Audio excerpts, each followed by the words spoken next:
So thank you to all of our vendor members.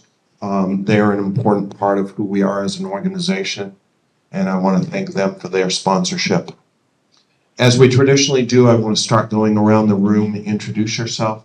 Let us know your name, what school district you represent, and if you don't have 36 towns, maybe tell us which towns your school district covers. So we'll start over here. I'm Carrie Colley. I'm with MeASBO 17 District. We serve Harrison, Cleveland, Norway, Paris, Otisfield, Oxford, Waterford, and West Paris. So close to 36, but not quite. My name is Shelley Cummings. I'm business manager of Oxford Hills Technical School, two sending districts, SAD 17 and Upfield, Hartford, Sumner.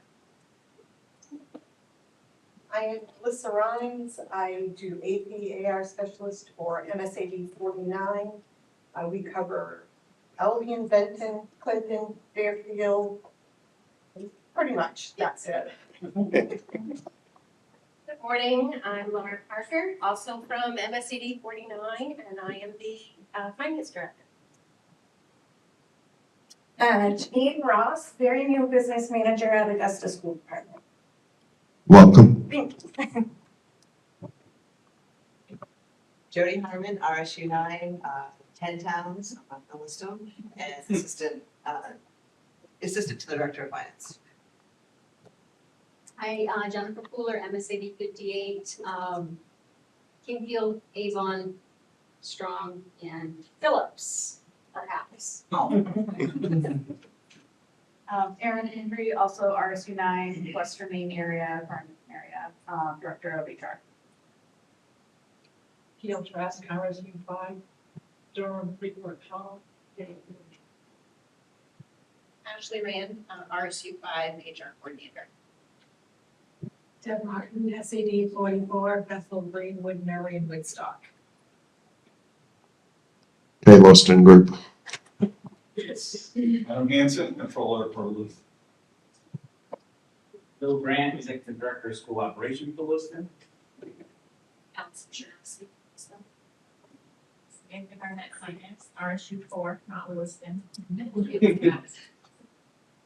Paula Lansbank, acting school department, finance director. Michelle Ward,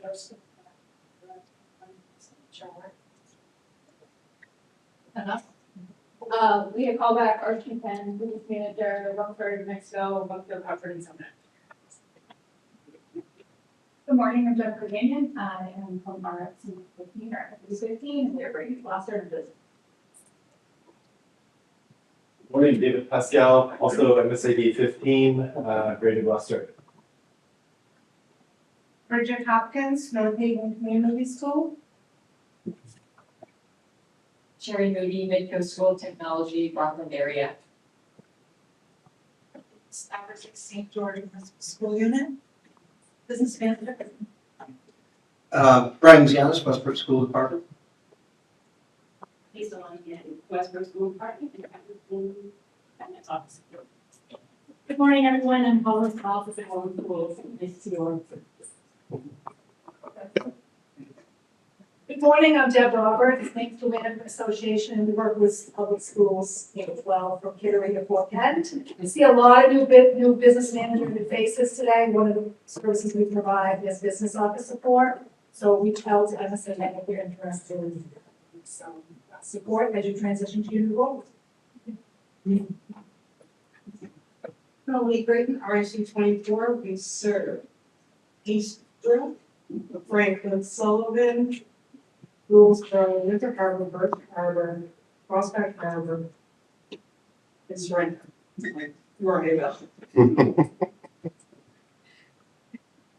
Melissa Gears, I'm new to the district for RSU 24, but in finance manager, or also, no, you just listed. Good morning, I'm Chris Franklin, I'm the Director of Finance at RSU 2 and the new for fairly new hire role, started in March.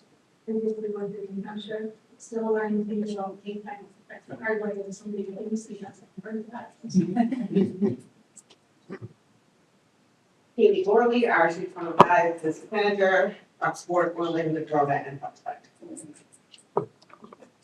Chris David, Family Specialist, SAP 75, broken voting and somebody. I'm Andrea Turple, I'm the accountant at MeASBO 75, voting camp, Thompson, and Arsenal. Taking in, I'm the business manager of Maine and Education, Indian Island Schools, and I'm the elementary school in Township School. Grant, I'm the business manager for RSU 12. I'm 7, so.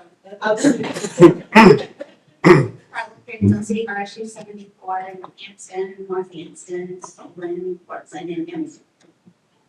Barbara, that's the business manager for RSU 11 towns. Dawn Blanchard, Director of Personnel and Finance at Brunswick Schools. Crystal Rose, good morning, business manager at Fayette School Department. Kelly Wentworth, Director of Finance and HR at RSU 5, Greenport, Durham. Sybil Brewer, business manager at Region 10, and we serve Brunswick, MSAD 75, and RSU. Jeff Yeager with Energy Management Consultants. Kate Gerald, RSU 38, finance director, we serve Manchester, Mount Vernon, Reedfield, and Wayne. Zach Carter? No. That's the shortest one of the day. You're competing with Lewiston on just the shortness. Samantha Randall, RSU 34, Old Town. Natasha Winslow, RSU 50, Southern Hempstead Business Manager. Gretchen Gardner from Brewer. That's short too. Go ahead, Dawn. Dawn Fuller, MSAD 6. Hollis, Buxton, Leamington, Standish, and Fry Island. Tina Fowler, MSAD 6. I'm the signature and same type of stuff. And the people in the back of the room aren't going to get out of this. So let's start at this end. Go for it. Charlie Pascal Stevens, kids go to Gorham, go Rams. Brian Rolltile from Siemens. I'm Mary Walls, I'm the service account manager with Train. Rob Pitts, Red River. John Simcoe of Andrew Scott and Bank, 160 town schools and counties from Winston Walton.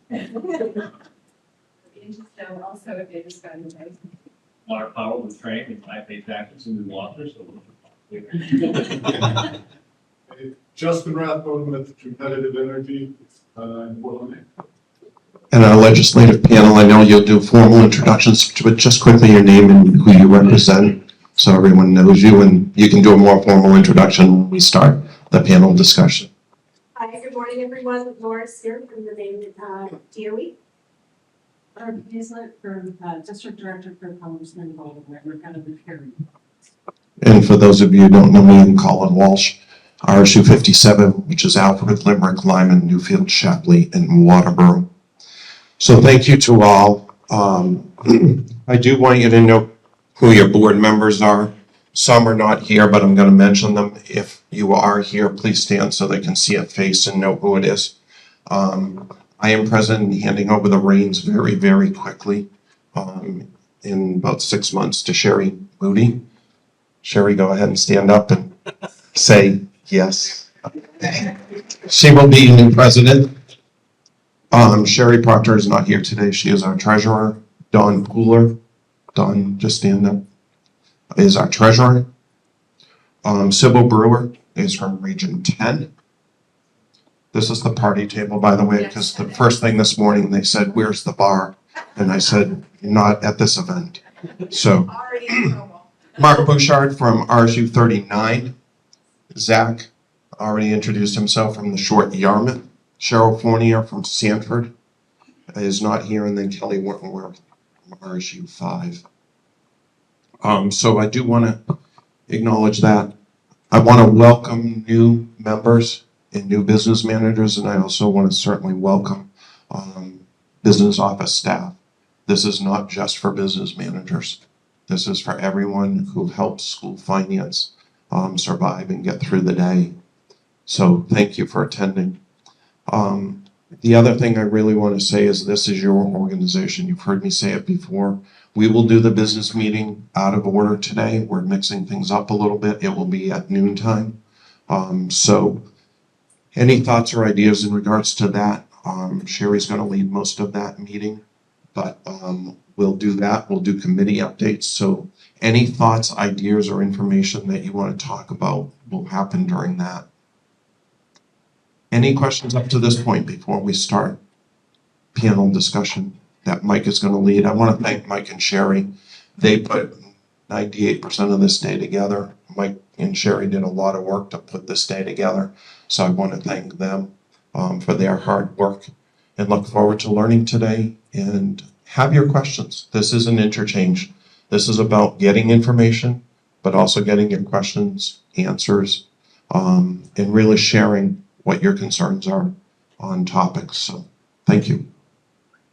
And with that, I'll turn it over to you. Thank you very much. Okay, go on to the, it's live, so embarrassing things. Unless it's about me. Good morning, everybody. Can you all hear me? I want to make sure I don't shout into the microphone. What a crowd. This is my first event being the new executive director. It's been a heck of a time, but we're excited to have you all here. We put this program together, Sherry and I, so that we could have a dialogue. This is not a political forum. This is an informational forum for these folks here, some of whom have never met you before. And how many people here have ever met these folks? Okay, 1, 2. Okay, so a handful. So that's good. This, as Colin mentioned, this is your organization.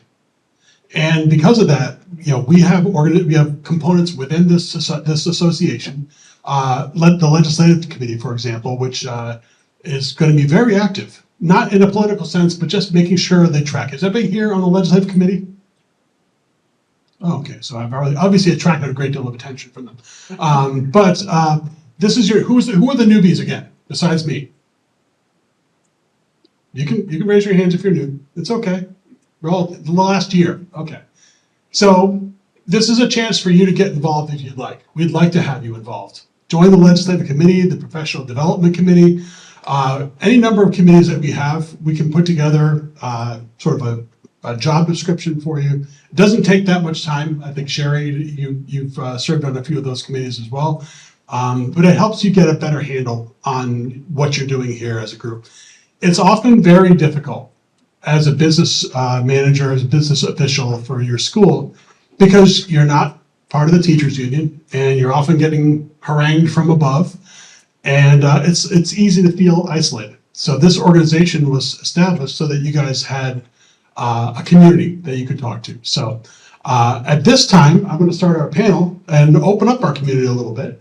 I'm going to read my little bios.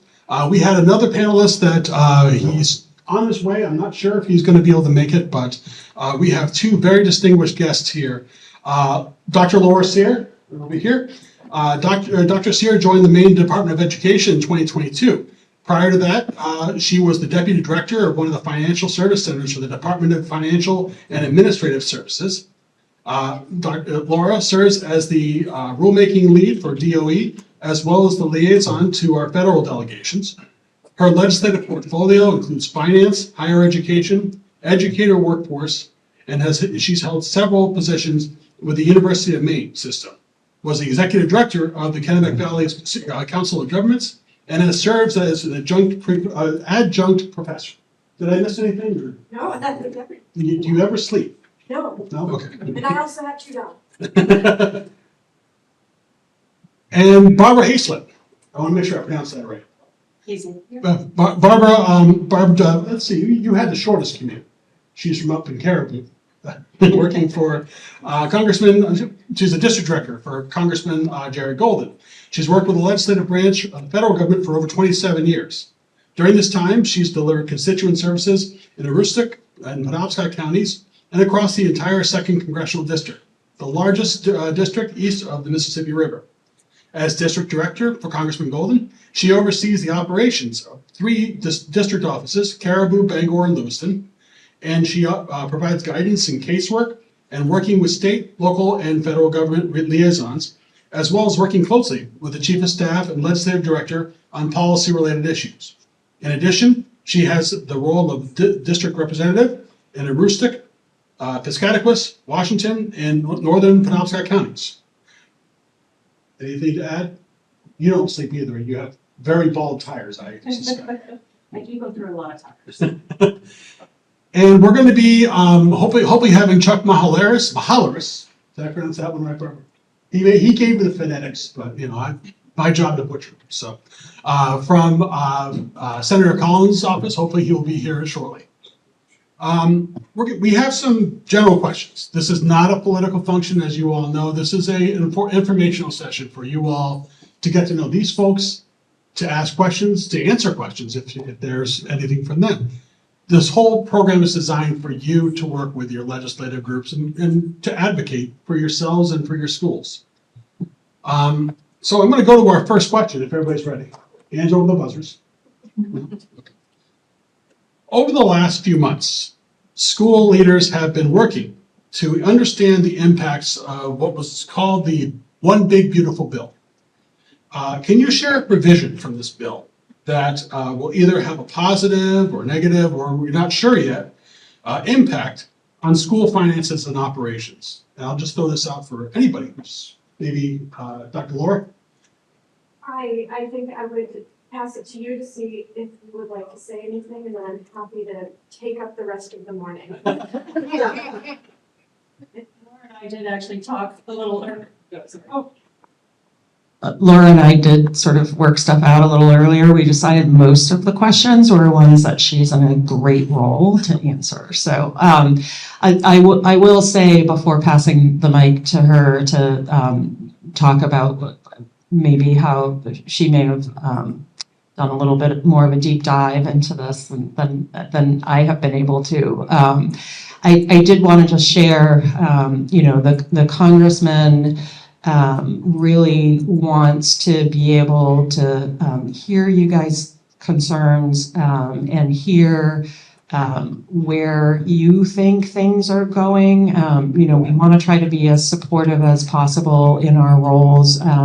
We understand, certainly everybody throughout our district and throughout our state is facing sort of a lot of challenges and a lot of questions at this point on where things may be headed. And, we understand that you guys are navigating sort of a lot of really difficult things, and that there are things that, sometimes go on here, sometimes go on elsewhere that feel particularly weighty for us. And I just want to encourage you. I brought a bunch of my cards. I want to encourage you to feel free to reach out. If you feel like there might be some questions you maybe won't get to today, to feel free to reach out and let us know some of the things that you guys are facing, because even though you all are school business officials, and which is sort of like the mysterious realm of finance and not necessarily like all of the direct hands-on with the children whose responsibility we take very seriously.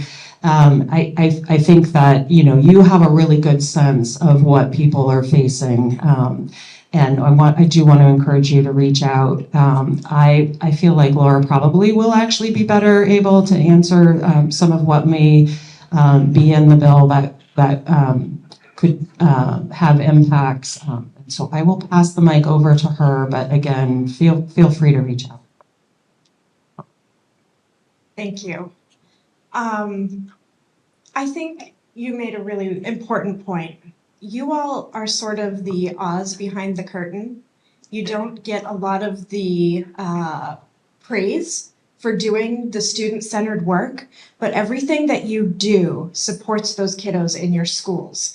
And so I just thank you from the bottom of my heart for everything that you do for these kids, and for how hard this last, say, 9 or 10 months has been. You have been flexible, you have reached out with questions, and you have been willing to work with us at the department when we have perhaps as much uncertainty as you do about what the next right step is. So thank you all and congratulations on making it to the new school year. So thank you. All right. In terms of the one big beautiful bill, you can laugh. Go ahead. It's a weird name. It's an unusual name for a budget bill. I have not seen one named quite the same way in my experience. But I want to, can we do a show of hands?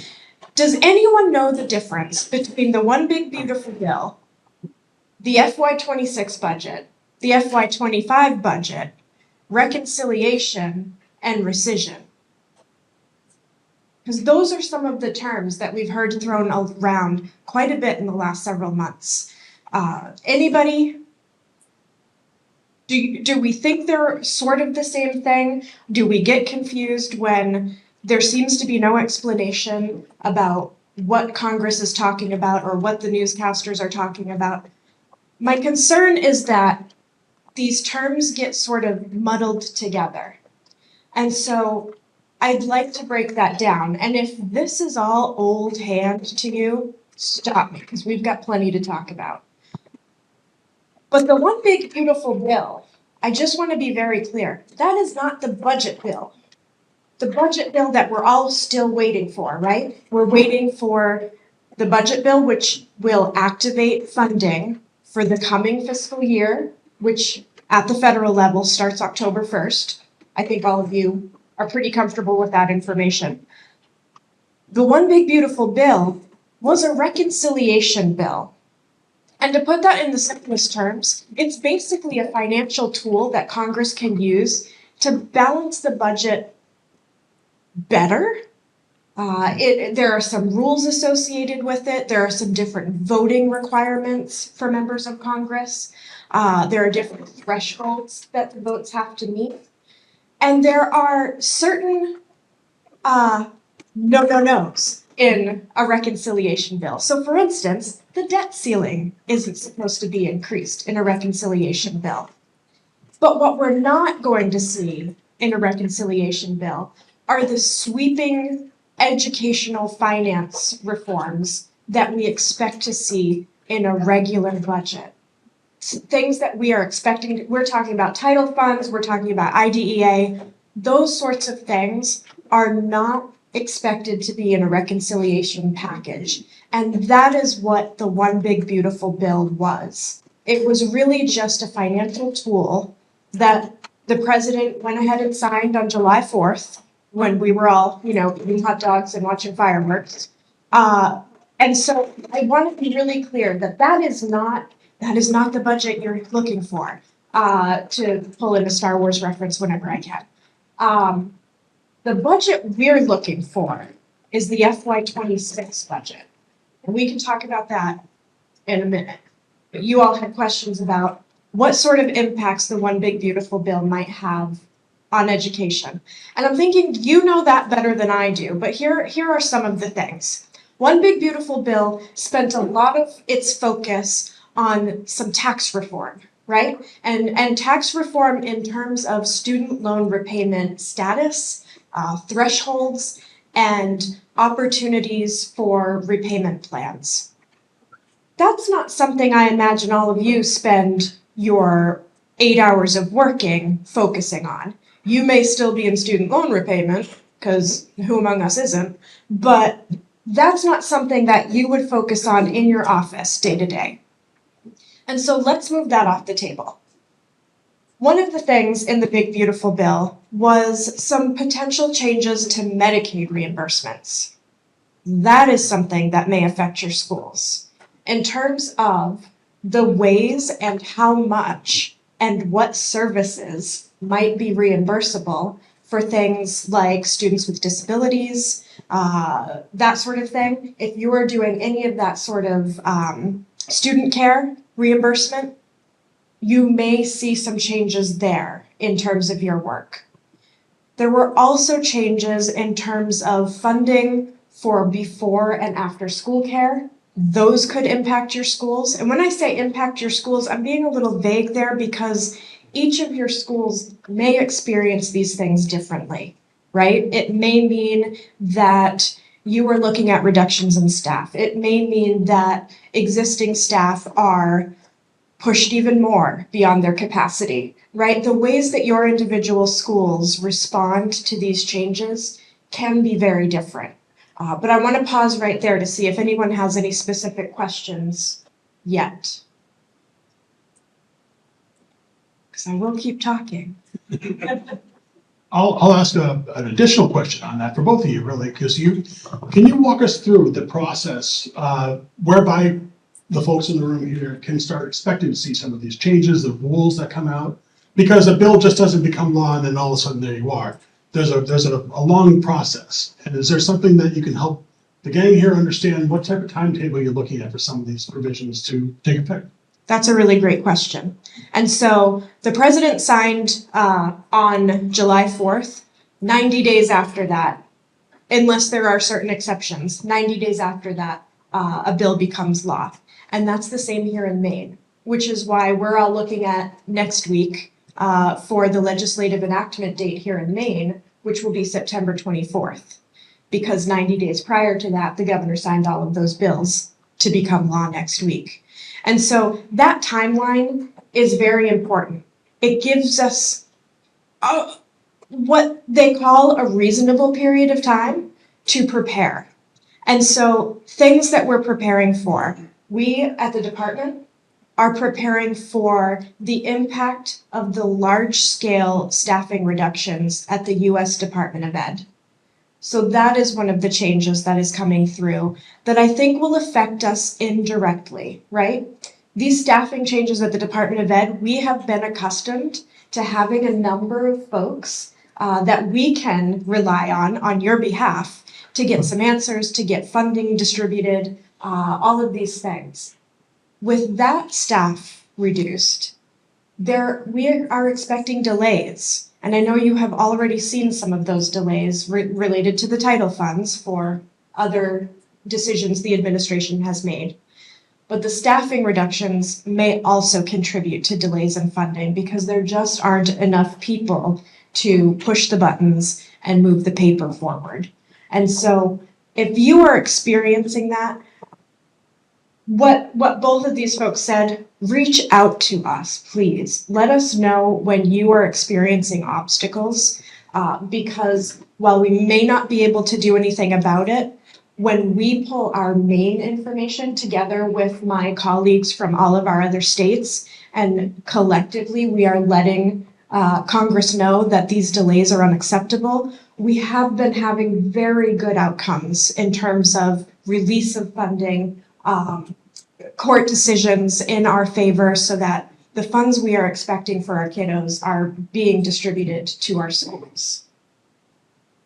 Thank you. Of course. Any other questions on that topic? Great, and that's great information for you all to know too. There's a process. It's not something that's going to be immediately impacting, and therefore you're going to have to stand there and go, what's going on? There is a process, and these folks here are here to provide that information. Sherry, you have a question? Well, you talked about the big beautiful bill, and you also referred to the FY26 budget. Can you elaborate a little bit more about where that is? I mean, it sounds like it hasn't passed, so where are we? Yeah, it hasn't passed, and as you may recall, we did not have a budget last year. We were on a continuing resolution for the entire year, which under a continuing resolution, the sort of norm is that you're operating under the previous year's budget. So like there's no plus up on anything. And in most years, there also means usually that there's nothing that's taken away either. It's kind of like that fixed funding rate. So where we are right now, last time I checked, which was a little while ago, the Senate had passed 3 of its appropriation bills, and the House has passed 1. We passed the defense authorization out of the House, and that's the only bill that has made it through the House so far. Again, last time I checked, I was in Washington County yesterday, and I didn't have really great coverage, so I kind of lost track of where we were with the current continuing resolution. I think have not yet voted on it. And I'm not entirely sure we're going to vote on it today either, but sometime before the end of September, if we're not going to have a shutdown, we're going to need to vote on a continuing resolution. The one that, and pass it through both sides. The one that they're currently discussing runs through sometime in early November. And so, it is not entirely clear that we will pass a budget. We're certainly not going to pass one before a continuing resolution would be likely to happen before we would be passing a budget. And it's not entirely clear in the current landscape that we would pass a budget. Quite honestly, we don't know is part of the problem.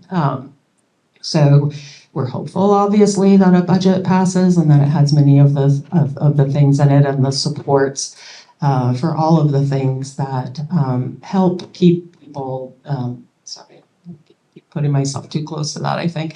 All of the things that kind of help support the programs that you guys are overseeing, as well as, Laura mentioned the Medicaid issues and some of the impacts that might have. We're interested in trying to make sure that things improve for people rather than that they go backwards. So, it's going to be one of the things that we're looking for is to try to be as helpful as possible in getting as many things to any budget or continuing resolution that we can to sort of help shore things up for people. So it is, unfortunately, there are not really any clear answers at this point, Sherry. So, I remain hopeful. It's part of why I'm still doing this work, is because it does feel like we can still be supportive. Again, Laura mentioned sort of the effort that it takes sometimes to kind of help shore things up. It takes multiple states, it takes multiple congressional delegations. We do a lot of work together as a congressional delegation. It's pretty unusual for states to have that cohesive of a process, but the support letters that we do together, the sort of strategy that we're able to implement, I think, all of the congressional folks in Maine are working to make sure that Maine is as healthy and secure of a place as it can be. So, don't know if that answers the question. It does. It does. And in fact, as a former chief of staff in the state legislature myself, you're pulled in different directions. These folks are pulled in so many different directions, but their primary focus is on communicating with you, their constituents, whether it's in associations like this one, whether it's individually, whether it's in city and municipal governments. They're here to answer questions and to share information when they can. So I know it's a very difficult situation to say we're not sure what's coming out of Washington or Augusta, but it's important and it's a thankless job. I hate to say it, where you're getting bombarded with questions, but they're doing such an amazing job. And to hear what Barbara just said, that you have a group of people that work well together. The delegation works closely together. That's a big plus for you. Not a lot of states can boast this. So that's a big plus. Mike, could I jump in just with a comment about process? We were talking about how any budget resolution, whether it's the FY26 budget or a continuing resolution, has to be passed by both sides. I just want to make sure that folks are familiar with this process, because while this is another piece that can be confusing, right? You hear, well, they've voted, everybody approved it, but why hasn't it gone anywhere, or why haven't we heard anything? So if the Senate passes a bill, it has to go to the House. The House has to agree with what the Senate has passed, or they have to provide some changes that then the Senate has to agree with. If the Senate doesn't agree with that, it goes back and forth like a game of pickleball, I think, table tennis, whatever people are playing today, until they can reach a compromise and both houses agree. Once that happens, it goes to the full Congress for another vote. And so this whole process, it's exactly what happens here in the state. The Senate votes, the House votes, they have to agree, all of that happy collaboration that happens. But if you're feeling like I've been hearing about this for months and still nothing has happened, that's why. They're doing the table tennis right now, both in terms of the continuing resolution and the FY26 budget. So you've got two things that they're lobbing across the net, trying to get over the finish line. I keep mixing up my sports metaphors. And so please reach out and ask us if you have any questions. They are not dumb questions. This is confusing, and we know about it because it's what we do for our work. What we don't know about is how to balance your school budgets. That's what you do, and we rely on you for that. So please reach out if you have questions about process. Thank you.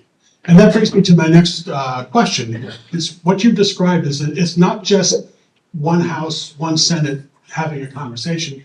These topics go back, broken down to the committees. So each committee is working on budget interpretations, making changes and so forth. So when you have that time, and this happens in Augusta as well. So right now, with all that's going on, certain bills, of course, may be pushed to the side until the next session. And folks here have been probably following a few budget bills and other issues. Is there anything in either Augusta or in Washington that your respective leaders see as a priority, but maybe it hasn't made it across the session line, so to speak?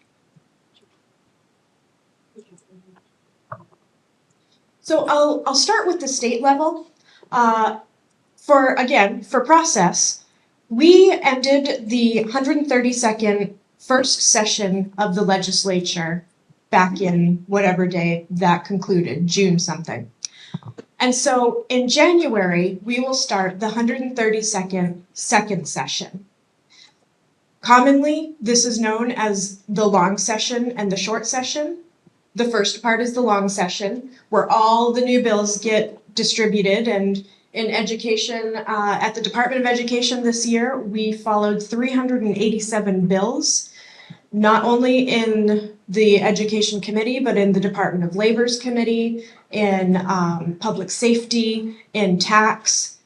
We follow a bunch of different bills in a bunch of different places so that we can have the best information for you. In the second session, the short session, which is supposed to wrap up by March, we'll see, we have carryover bills. And so unless there is an emergency bill defined in a bunch of different ways, but unless there is an emergency bill, there will be no new bills for the second short session. We'll have the carryover bills that didn't quite make it over the finish line last session. We have a number of bills that the Education Committee had public hearings on, they had work sessions on, they sometimes had multiple work sessions on, and then ended up tabling those bills. Those bills are carried over to the second session. Let me give you two examples. So we have LD 1892. This is a bill that had a public hearing, it had multiple work sessions, and the committee voted to table it, just to put it on hold until the coming session. So we will pick that up again. Now, this is a bill that has to do with construction debt service, something some of you might be interested in. One of the reasons this bill was tabled is because the Governor's Commission on School Construction, I believe Hollis Cobb could tell you all about it, is currently ongoing. And so once that report is delivered, hopefully before January, when the legislature returns, when that report is delivered, that report will inform the outcome of LD 1892. Because you don't just want to make a unilateral decision on a thing that has a study ongoing, right? That seems like a logical thing to do. And so kudos to the legislature for being logical in this instance. We've got another one. Let's see, we've got LD 471. This is a pilot program to improve language acquisition. This was going to be a joint collaborative effort between the Department of Labor, the Department of Education, the University of Maine system. There were going to be stipends involved. And so very often when budgets are tight, which is every year in the history of the world. Very often, any bills that have what we call a fiscal note, a little tag that says this is going to cost us money, it's going to cost the state money, or it's going to cost the schools money. Anything that has a fiscal note is very likely to be carried over in a tight budget year. Pennies are not raining from heaven, and so that bill will probably not see the light of day, but it has been tabled and carried over so that we can take it up again this year in case Governor Mills won the lottery and wants to share that with education. So those are two examples of bills that have been carried over.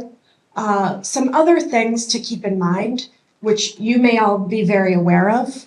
The Department of Education and the Maine Education Policy Research Institute, MEPRI, is engaged in an EPS study. And don't all go running for the hills. I promise we won't break it. We're really trying to figure it out, how to make it better, more equitable, what changes might be reasonable, where those changes are best situated. And so this is a report that we also plan to have finished before the legislature returns. That report may result in new bills that come out, and those would be considered in this short session because they would be considered as ongoing work from the previous session because of this study. And so there are a couple of bills, LD 295 and LD 354. Both of those bills are concept bills. And what that means is one of the legislators in these cases, Representative Murphy from the Education Committee and Senator Rafferty from the Education Committee, both submitted bills that have no text to them. They're just concept bills and they're just blank, they're space holders. And so these empty bills have been carried over. Very likely one of those bills will be used for the EPS study recommendations, and one of those bills will be used for the construction study recommendations. So those are some of the things you can expect to see in Augusta happening once they come back in January, but really they'll get started in February. Some other things that are going on, the department has submitted a couple of bills. They're under review by the governor's office right now and have to do with cleaning up statute. So these aren't fancy bills. These aren't exciting, controversial bills. They're just about cleaning up statute. And that's what the second session is for. It's like a study hall, right? It's for cleaning up your homework, getting the stuff that you didn't get to finished up, and cleaning off your desk. So I think rather than speaking to specific bills, one of the things I wanted to mention was, you hear what an advocate Laura is here.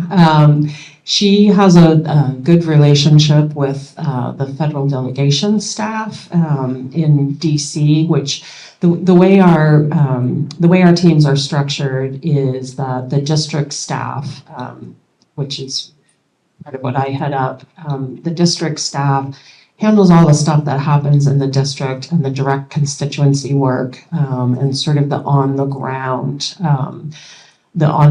types of things, whether it's casework or whether it's attending meetings like this and sort of getting out and meeting with people and representing the congressman at those. And then in DC, we have our policy team.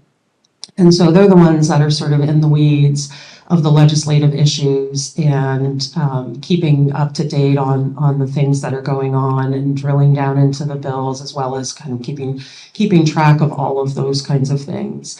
And the relationship with the government liaisons, such as Laura, is that, we're able to hear directly, and she may also hear directly from all of you and from others, and then we're able to sort of distill all that into what are the things that we really should be keeping track of, if we are in fact having a budget, what all do we need to make sure is in there, what's being floated, and she likely is also in contact with her counterparts in other states. And so if there's something that's happening that needs to come to the fore for us, she's very active in making sure that our legislative team in DC hears that we sort of have specific policy people, and each one of them has many different issues on their plate. and also a legislative director who oversees those team of folks. And one of the, you all know how tight budgets are. But, we're, as the largest district east of the Mississippi, we have a pretty tight budget most of the time. We're limited on the House side on the amount of staff that we can have.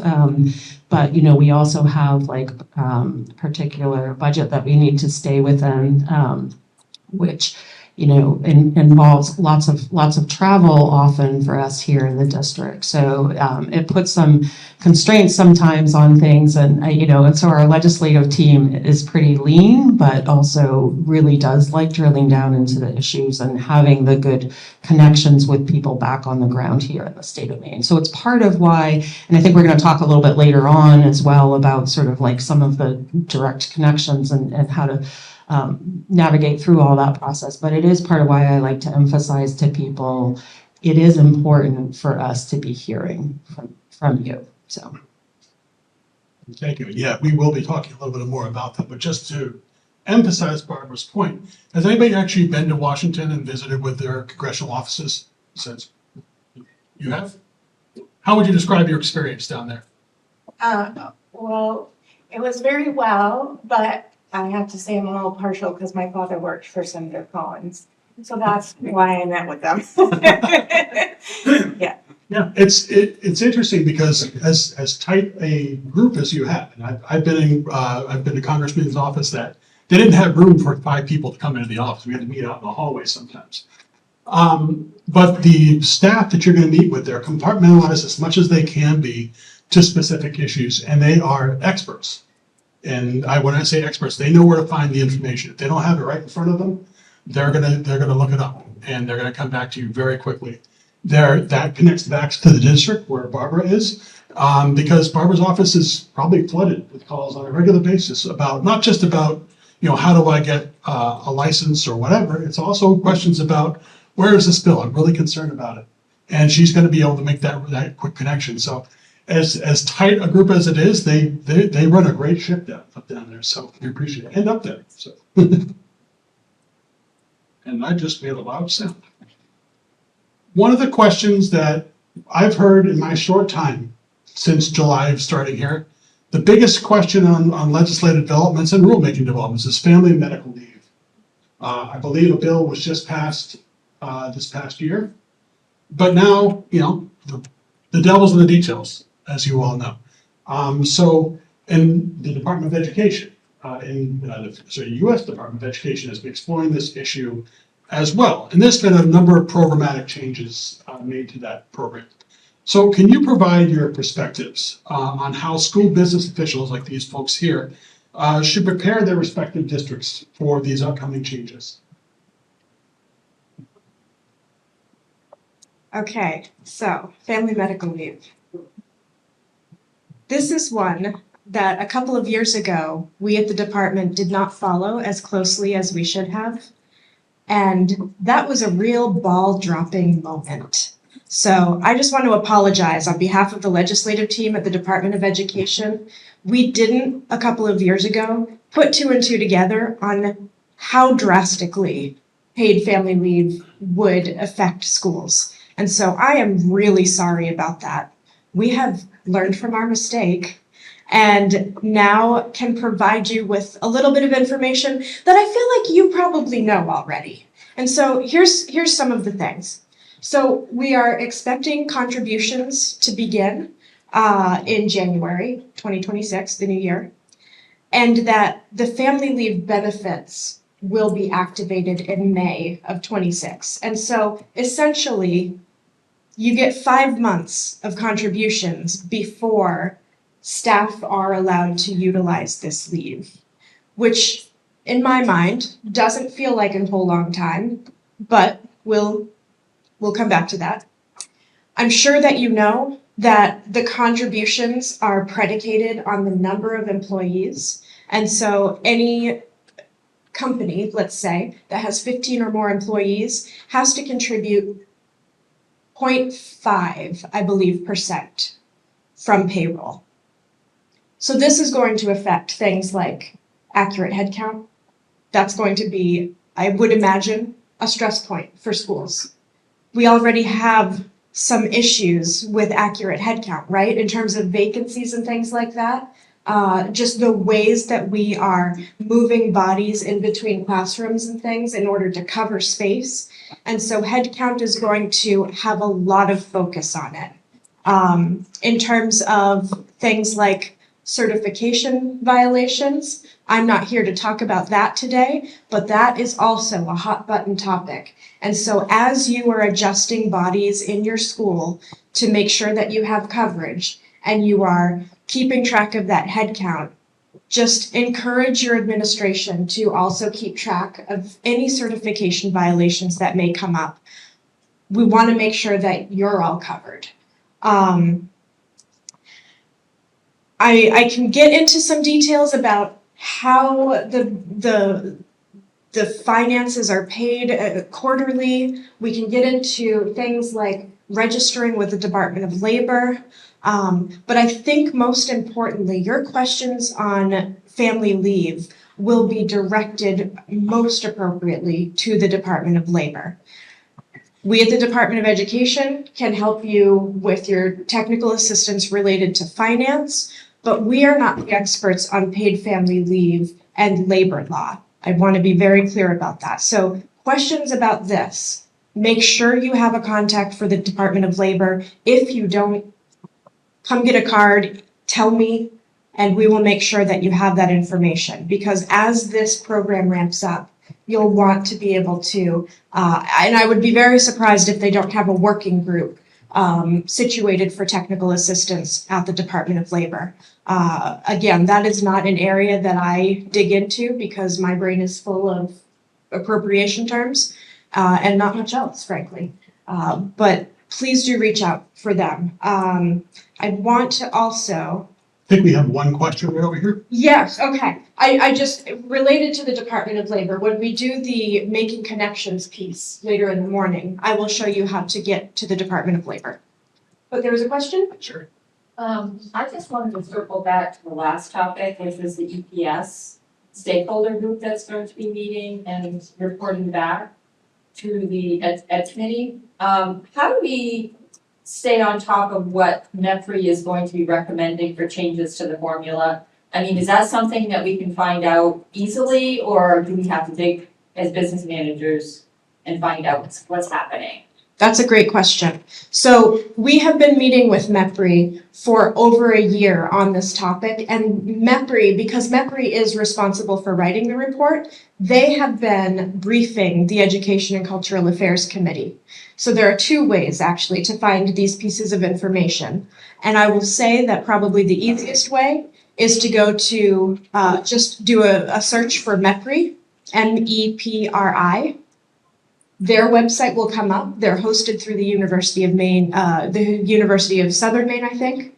And they have a report section that is updated with those EPS pieces specifically. So that is probably the most clear-cut path to the information. If you want to go to the legislative side, the Legislative Council maintains a listing of reports, but it's a little bit cumbersome to dig into. Sometimes you need to know the date at which the briefing was provided. If you want that information, that is also something that I can provide to you. But go to the MEPRI website, pull down their report tab, and you should be able to find it there. Another question right over here.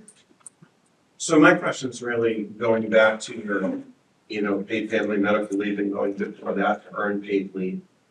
I think a lot of business managers in schools feel like those two bills in particular were bills that were more for the general corporate world than for schools that already have real favorable leave provisions for its employees. And I guess my question is really, how do we not repeat those two bills going through the legislature with basically no adversarial or real serious discussions about excluding schools? And then everyone says after the fact, well, let's try to do something to now exclude schools. And both of those have failed miserably in excluding schools. Now we're stuck with leave provisions that frankly, I don't personally believe were ever intended to be for school employees.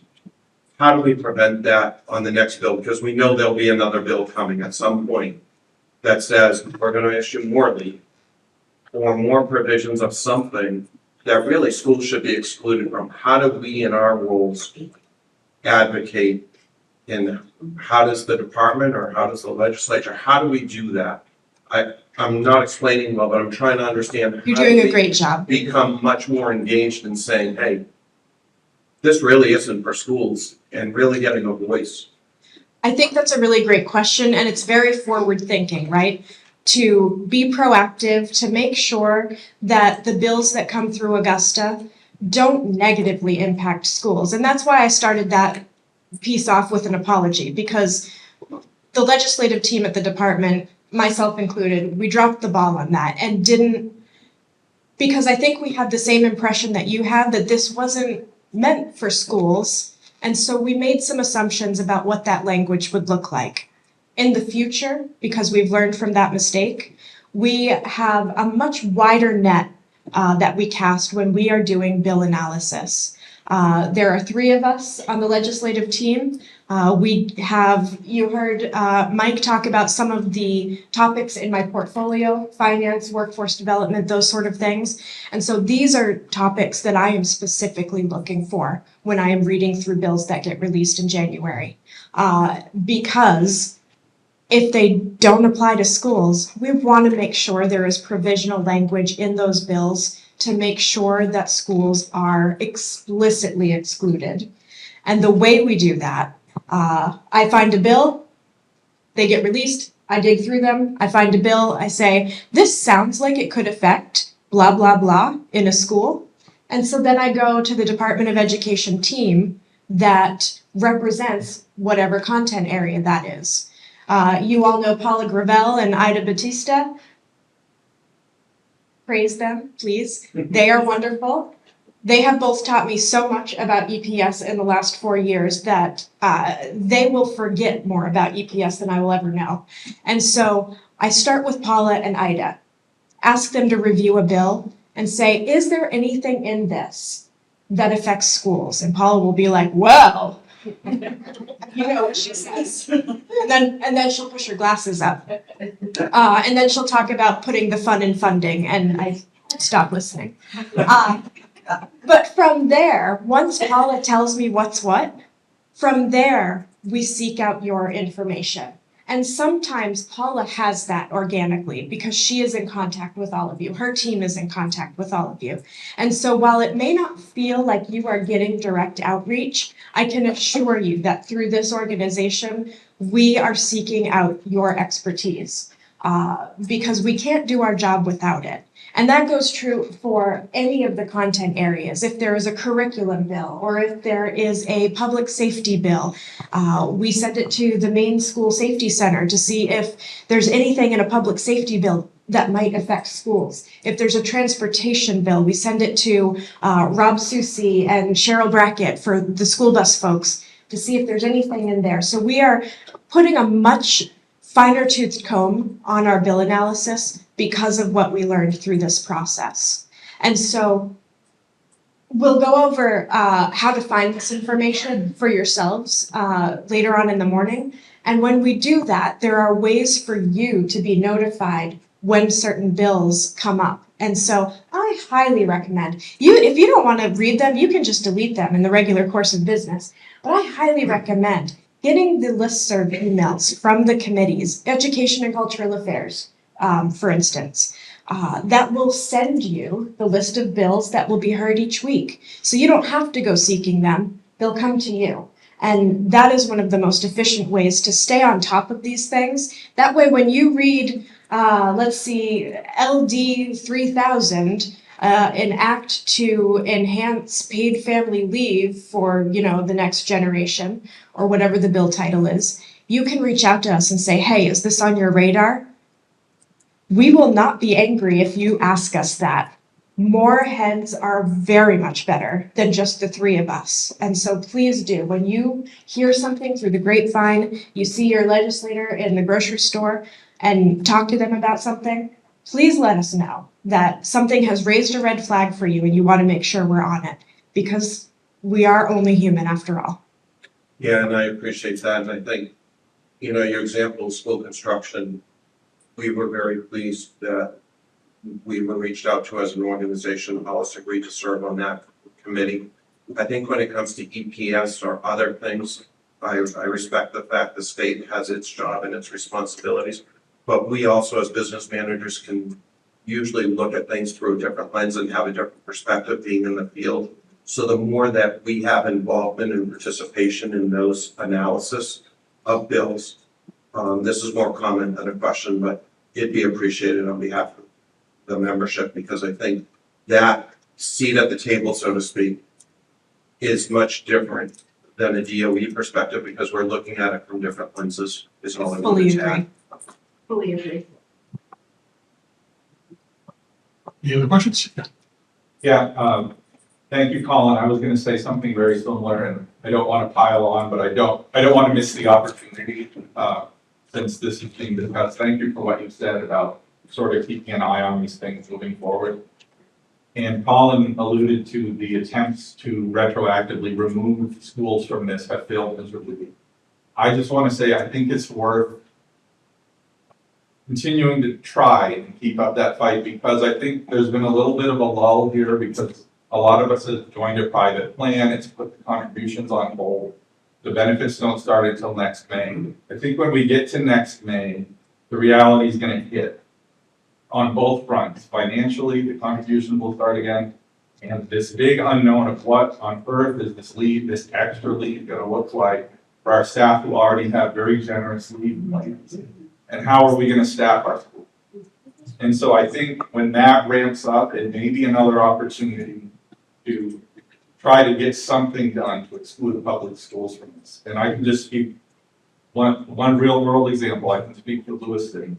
We're looking at $350,000 to $400,000 that will need to be in next year's budget to cover this, when we're fighting for every single dollar when we try to get a budget passed.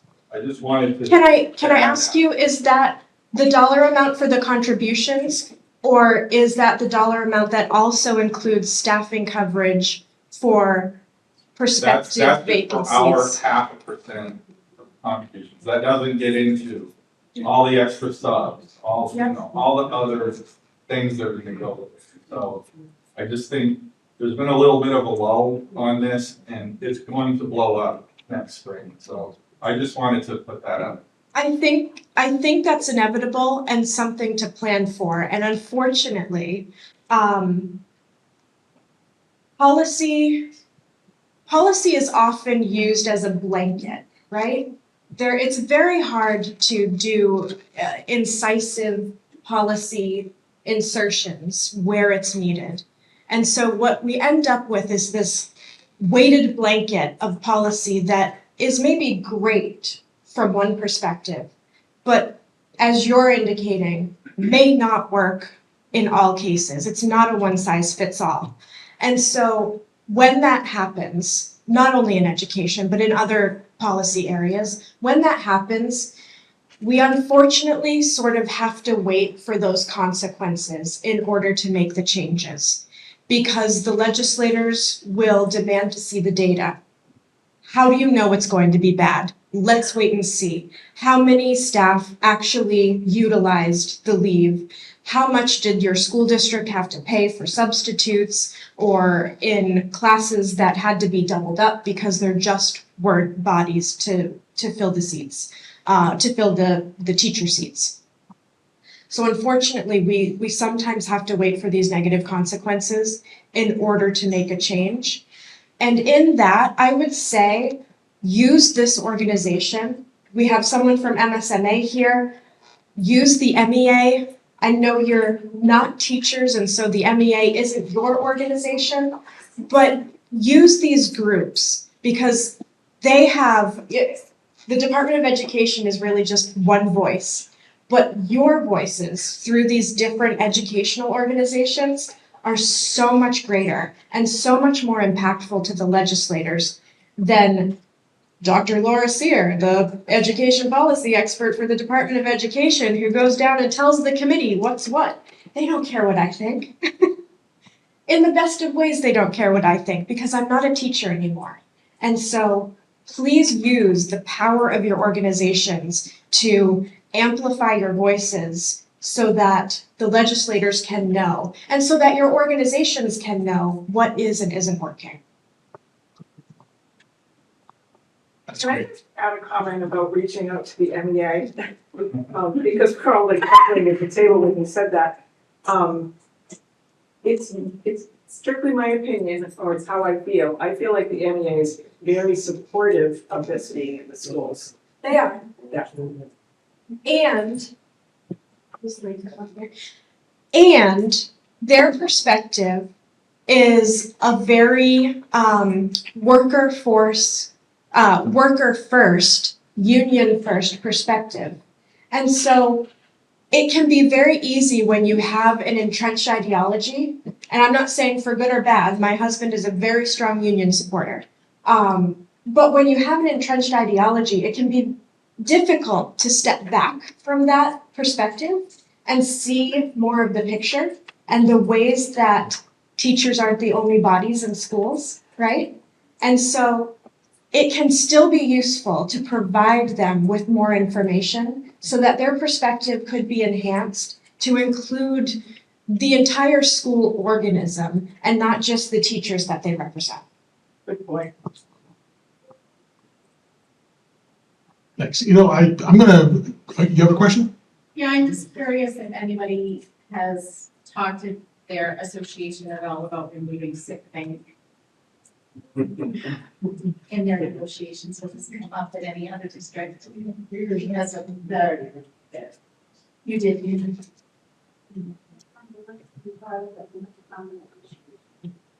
I think the struggle for us at least, is what you just talked about, is this has become law. So from their perspective, when I say they are the association, the teachers rank and file is, it's another law and you need to comply with it. We don't want to lose other benefits because a law was put in place. And I think the struggle, in just speaking for my perspective, is I can see that perspective. Their perspective is, because a law came into place, why do we lose a benefit that we negotiated years ago to get into a contract? And I can see that perspective. The challenge is, if you add up sick time, personal time, sick bank time, earned paid leave time, and paid family medical leave time, and someone utilizes all that time in a year, has anyone added up how many days that is? They Or don't have to you work. an agreement in a year? Well, That here, one they come employee here could be off. out. I'd like to hear how the districts are handling like the top off, right? Because the paid family medical is only, 60-80%. So if they don't get their 100% of their benefit, they're not really gonna be enticed to stay out.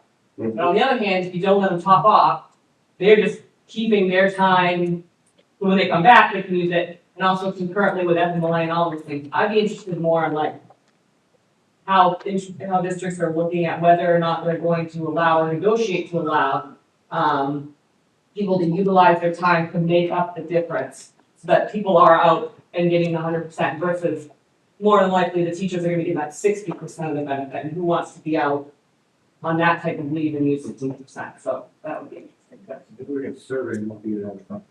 We're topping off now, because we just negotiated with teachers last year. And they're allowed to top off. And again, it's the same thing. Yeah, they're allowed to top off, so you use some of their leave, but they're gonna get paid out when they retire. So, less leave after it's all done. So they take a leave. And of course, running FMLA concurrently if it's an eligible FMLA. Well, don't even get me started on the fact that every time Maine passes a law, they don't just kind of stick with the process that's there, right? There was federal FMLA, then they had to create a Maine FMLA. 900. And now this is the law that has, that you've got to do this little escape room to figure out which ones it counts to, and you're going across the block, because it might count for one, but not for another, and you've got to track the 10 weeks and 12 weeks and 16 weeks.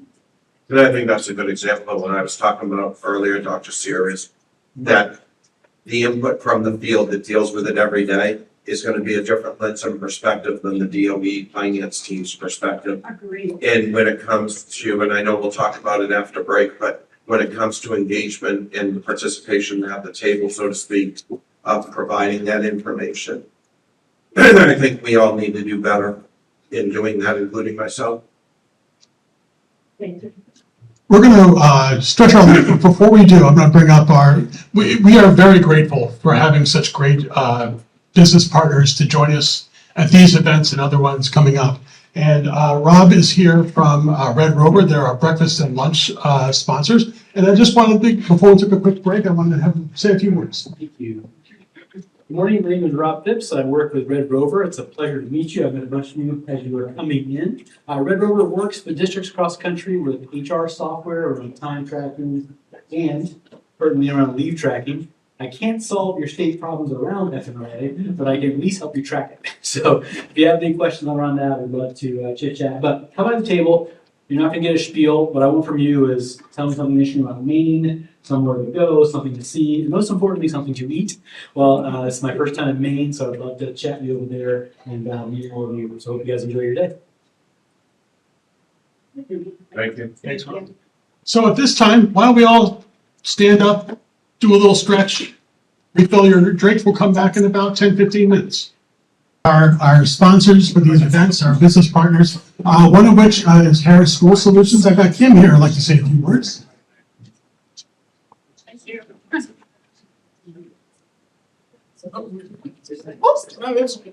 Do what you gotta do.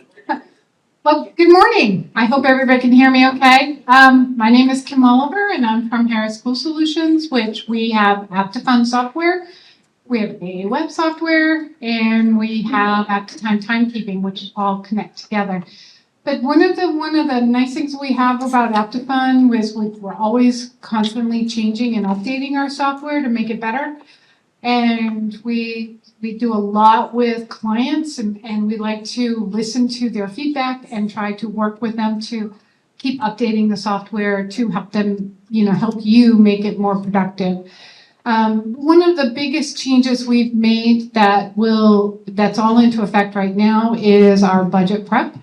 And, as we're getting into budget season here pretty soon for the next fiscal year, a lot of things about our budget software is changed to make it easier for, using your salary schedules to update, details for your payroll.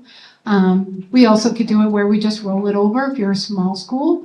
And we also use it if you're really large and you like to use budget requisitions to help build your budget.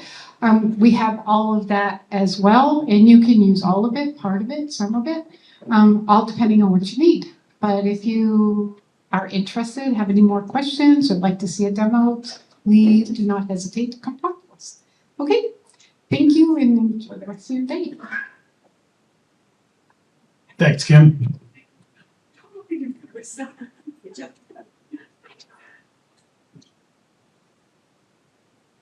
So we're going to get, besides the boring hour back components, we're going to get back to the more important people at the table here and kind of describe or discuss how you can better connect with your leaders, whether it's the state, whether it's the federal government. And that's one of the most important parts of this meeting is for you to get some more information on how you can connect better and advocate for your schools as well as this industry. So I'll turn back to our panelists and ask us some of the questions. So, we talk a little bit about, you mentioned AI earlier, Kim. AI really is an issue as well as a resource. And I'm curious, if in an attempt to better understand AI's applications, are there resources that the state offers or the federal government offers? Is there any kind of connectivity that we can provide for folks like you as we kind of get into this new industry area? I think that I'm probably Laura's better position to answer this question, but I do think, it is something obviously that is having increasing inroads into things, and we would definitely, do keep an eye on some of the issues that arise with it, and find, like with many sorts of innovations, that there are both positives and negatives to some of the things that may be out there. And, you know, we do want to be able to try to help with particular policy directions if there are things that you all find would be helpful as you navigate this. I think Laura does have some specific things that she can kind of talk about in terms of templates and those kinds of things, but we are you know, keeping an eye on it. There are certainly some directions that we could go that maybe there could be some things that would be supportive to help with things, but I will defer mostly to Laura on this one. Thank you.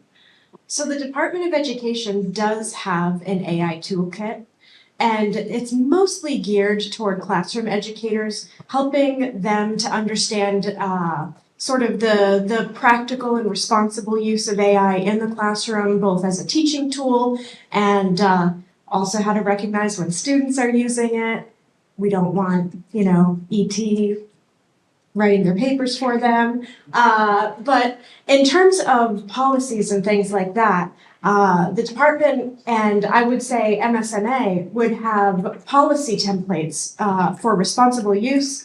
And also the state of Maine has a generative AI policy for using that within the state of Maine. And so that's one that I have to follow.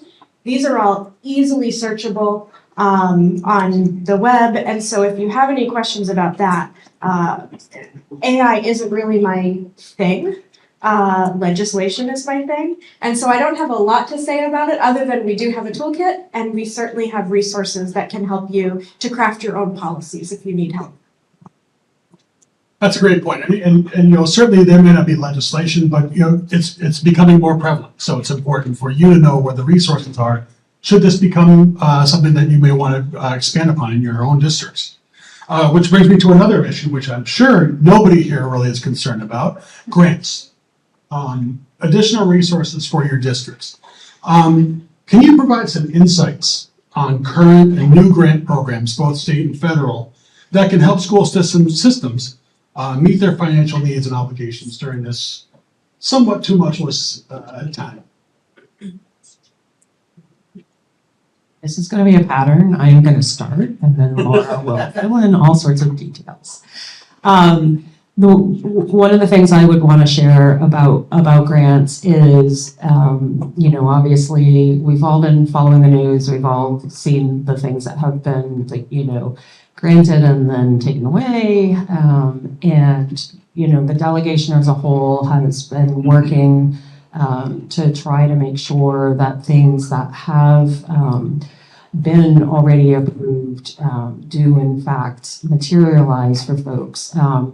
And in that kind of landscape, it's always interesting to me that we do still see materials coming out that are related to new grants and new funding possibilities. So, you know, I feel like I'm quite often getting emails that for an RFP for something that, you know, when you've kind of been in a landscape of rescissions and things being granted and then taken away, it's always surprising to see those come out. But there are still some things that are out there that can potentially be helpful for, yeah, you know, either the Department of Education as a whole, which I think that that's a lot of what we see in terms of grants, is that it's something that is that the department is putting in for that then is rolled out.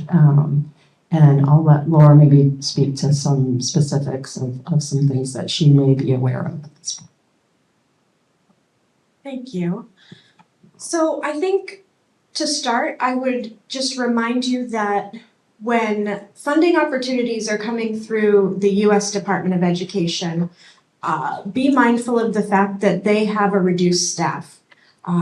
Your questions to them may take a little bit longer to get answered, that sort of thing. We are also being attacked by a fly out here.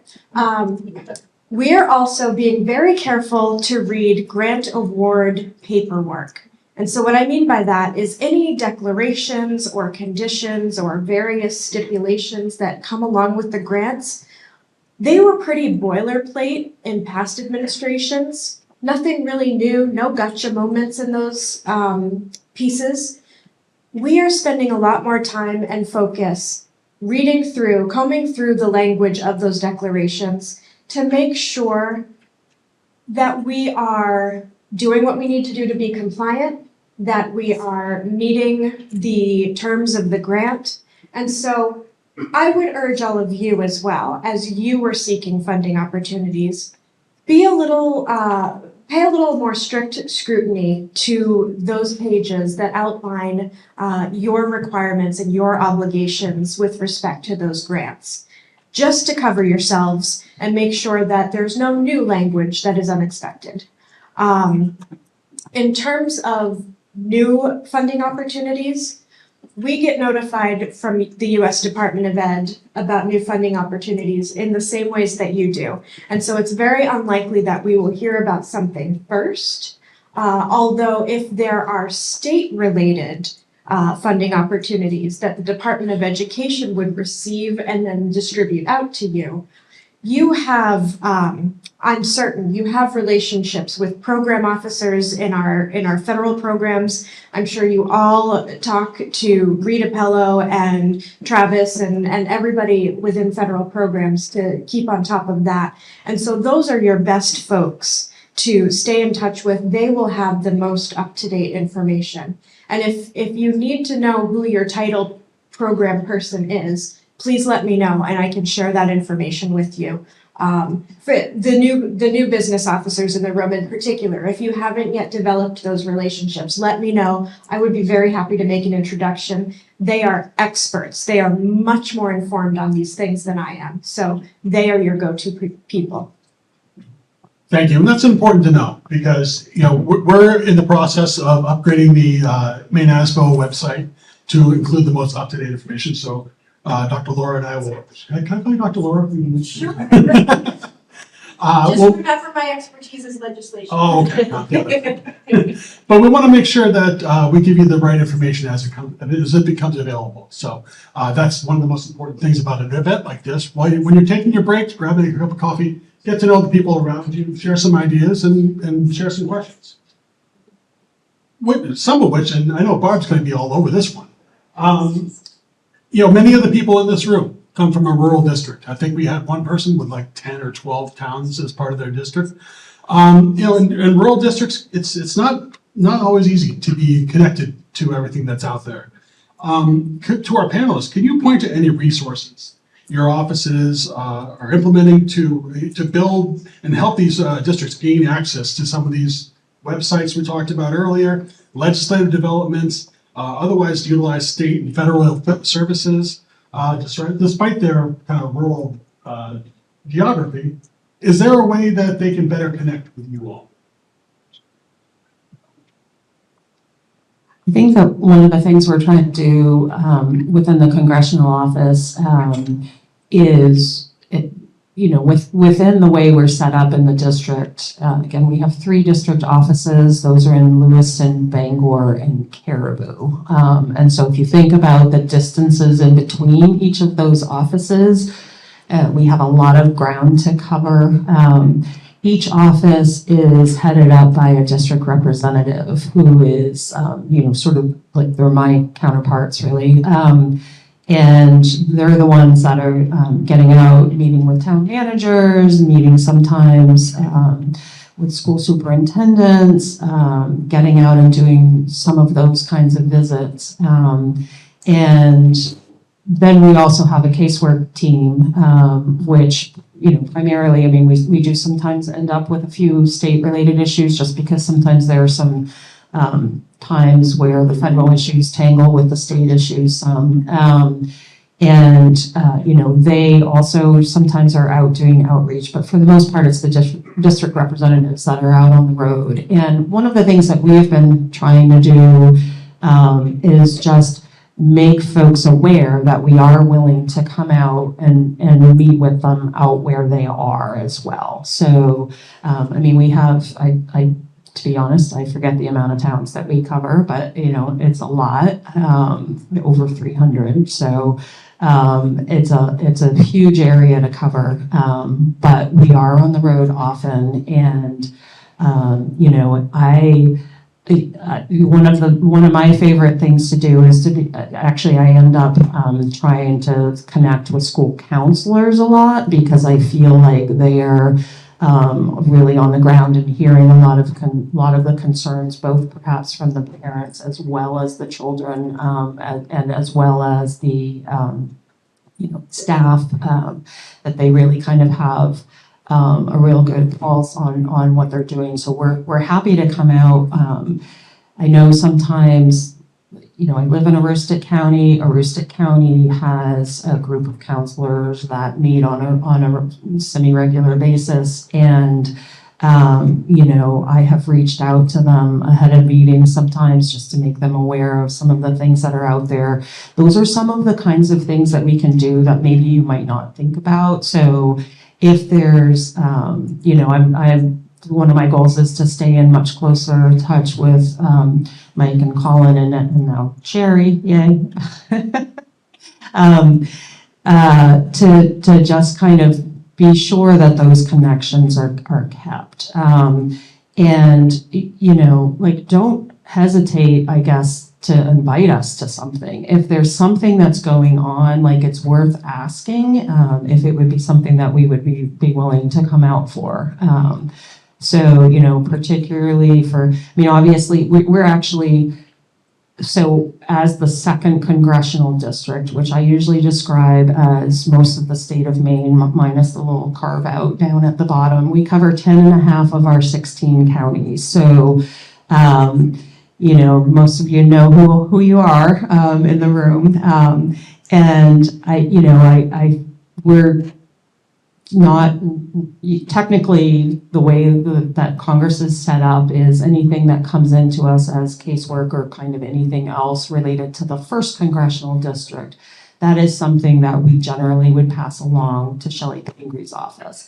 That said, you know, we do recognize that there are many ways in which the state all has to work together. And, you know, we don't really always see it as 2 congressional districts. We're trying to do our best for the state of Maine.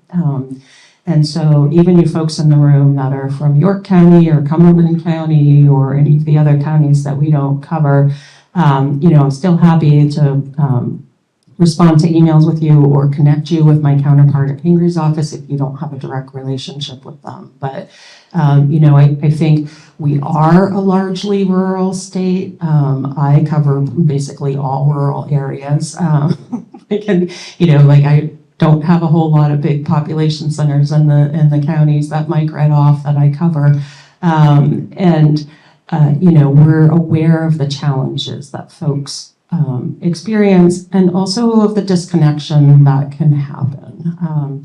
So sometimes we might be able to connect you with something else that we're aware is going on in the area, but also we're happy to hear all of the things that you guys are dealing with on the ground and what all you're working with, to see if there are connections we can kind of weave together to help make it a little bit easier for all of us. So, you know, I feel like I've said a lot. Don't hesitate to reach out, but please, it's how we make our state more cohesive and feel more connected is for us to continue those lines of communication.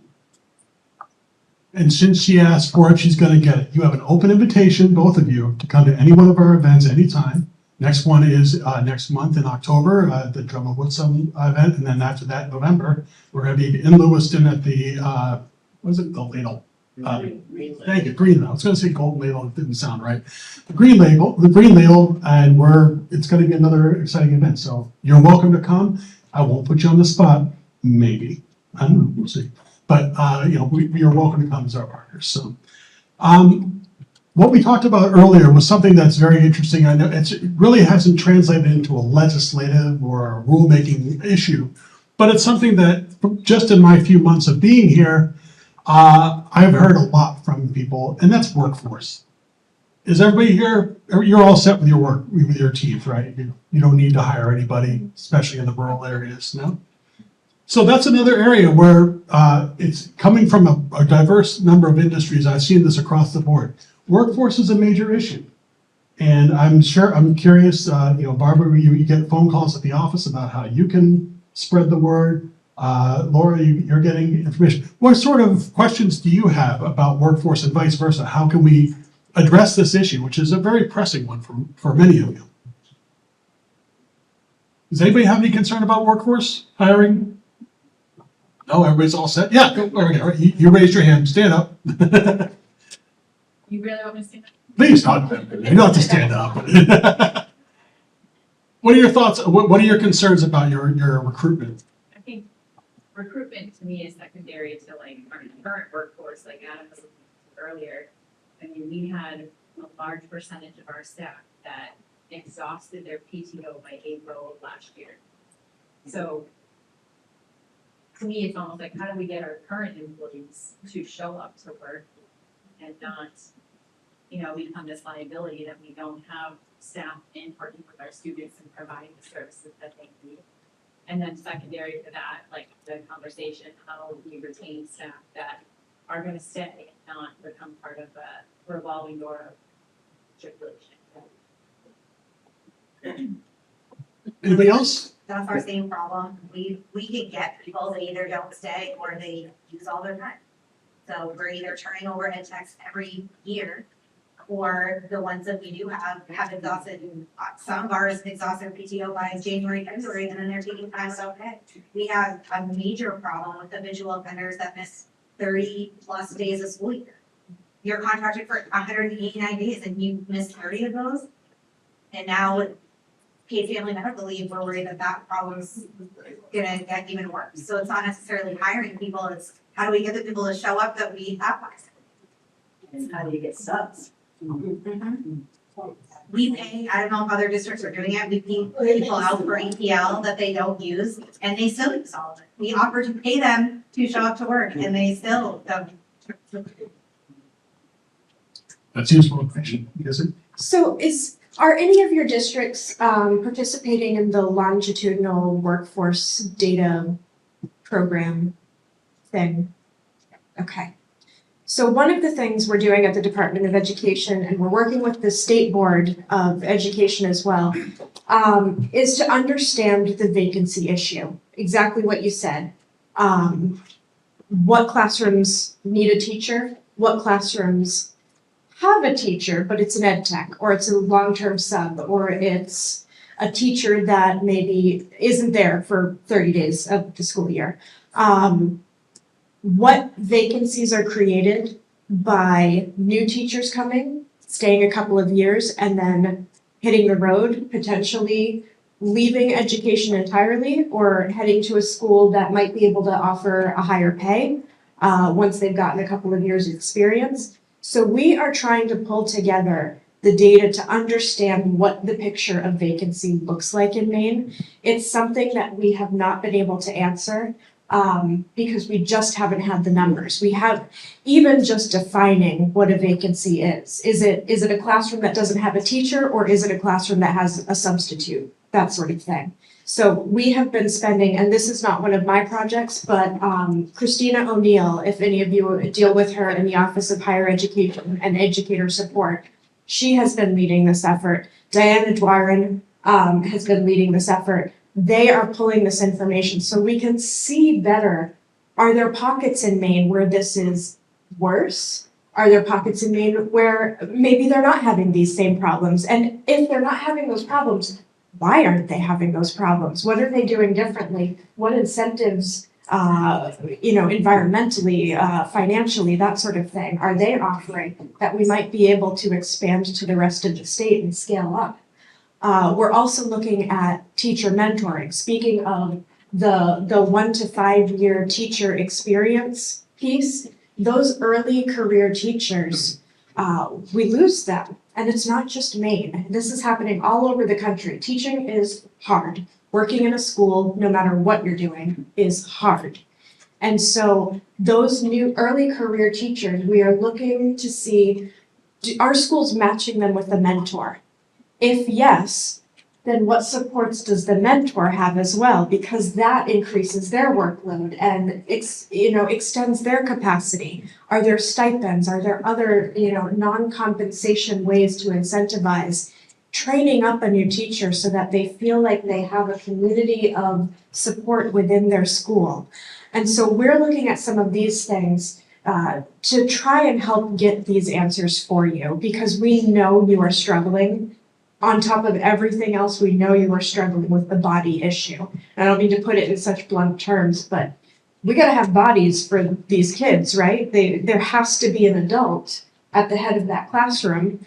And studies show that more than one adult at the head of the classroom increases success, right? A teacher, an ed tech, some other support classroom person. We also have to have bus drivers. We are losing people in all of these areas. And so we are running to try and get these answers from you. I think another piece of this, at least for me, some of it's in the nuts and bolts and the data, but some of it, a lot of high schools have a culture and accountability coach for students. I think that's the same for staff. I think there's an environment and culture in a lot of schools, some of my peers, some of my own, that really is, I'm entitled to that time, either by federal law, state law, or a contract that says, then I'm gonna take it. And there's associations that say we're gonna support that for teachers or other staff. And there's a culture, and then there's an accountability, and I think my superintendent does a great job in really drilling down on time off. But again, there's so much time off that's allowed that it's hard to combat that if either federal, state, or CBA says they're entitled to that time. And that has created a culture of people being helped. In a time of a labor shortage, that's a double-edged sword that just creates real problems and risks for schools. And not to put the spotlight on you, but for anyone, do you find that the culture of professionalism around teaching has changed in the last 10, 15 years? Because when I was a teacher, way back 1,000 years ago, I taught middle school. And the idea was that it was a calling, right? It's not just a job you punch into, it's not a telemarketing job where you show up and then you leave at the end of the day and you don't think about it again. Teachers, in my experience, are consumed by this work, this vocation. And so have you found that that has shifted? And you don't have to answer, but it's just a curiosity of mine. Because Yes. it was not my experience when I was in the classroom that teachers were like, well, I earned that paid time off, so I'm gonna take it.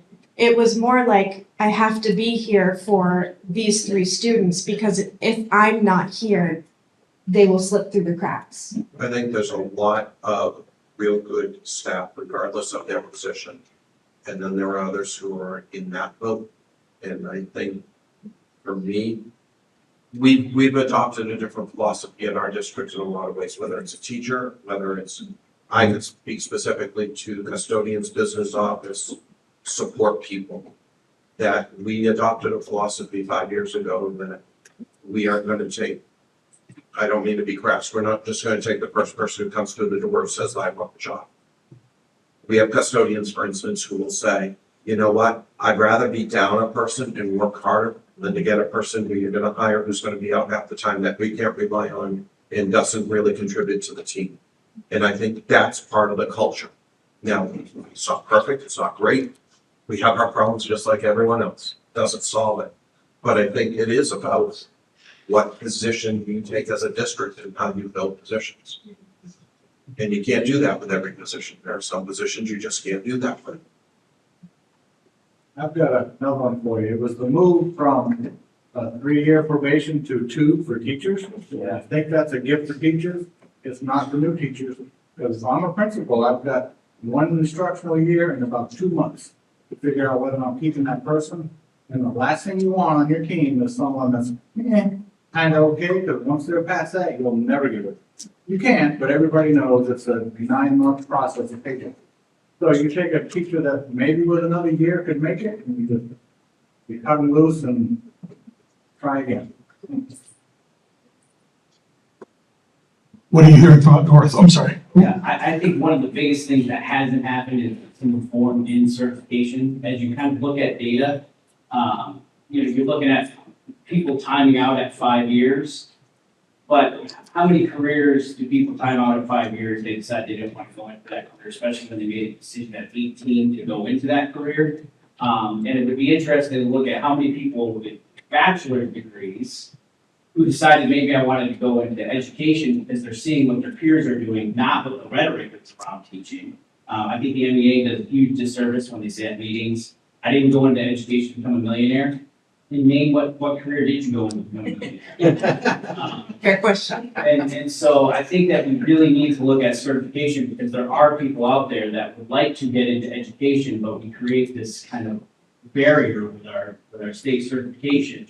And the state university, to be honest, for people to be able to explore the career and get into. And I think there's a lot of, like in Lewiston in particular, we have a lot of professional development that first year teachers, second year teachers have to complete. And these are people that did go to teacher preparation programs. So that is a great segue because you might have heard that I'm also the rulemaking lead for the Department of Education.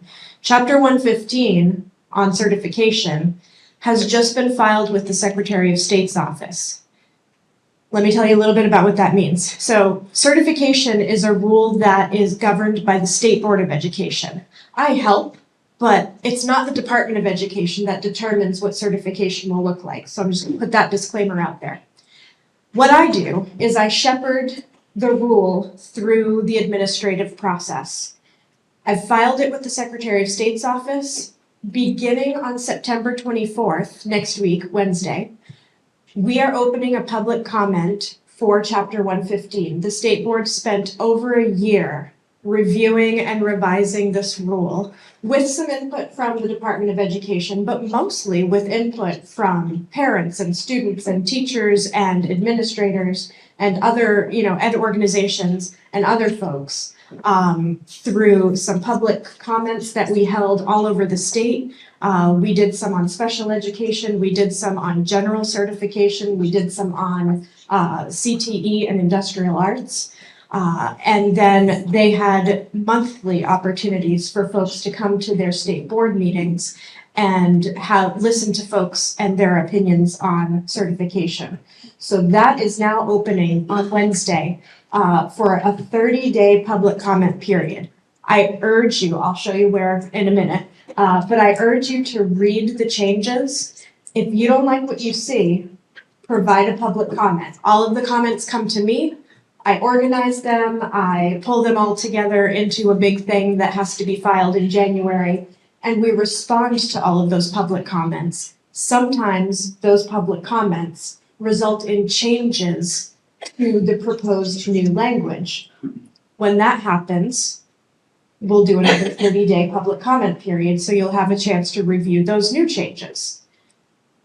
In January, I will file this rule with the legislature because you'll have a third opportunity in, let's say, February or March to read through the language again and then come to Augusta and testify in front of the Education and Cultural Affairs Committee about whether we hit the mark, whether there's still work to do, or whether, this is really not it.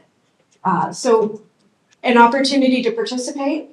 I hear what you're saying. Please do seek out this proposed new rule and let us know what you think about it because it's the only way it gets better.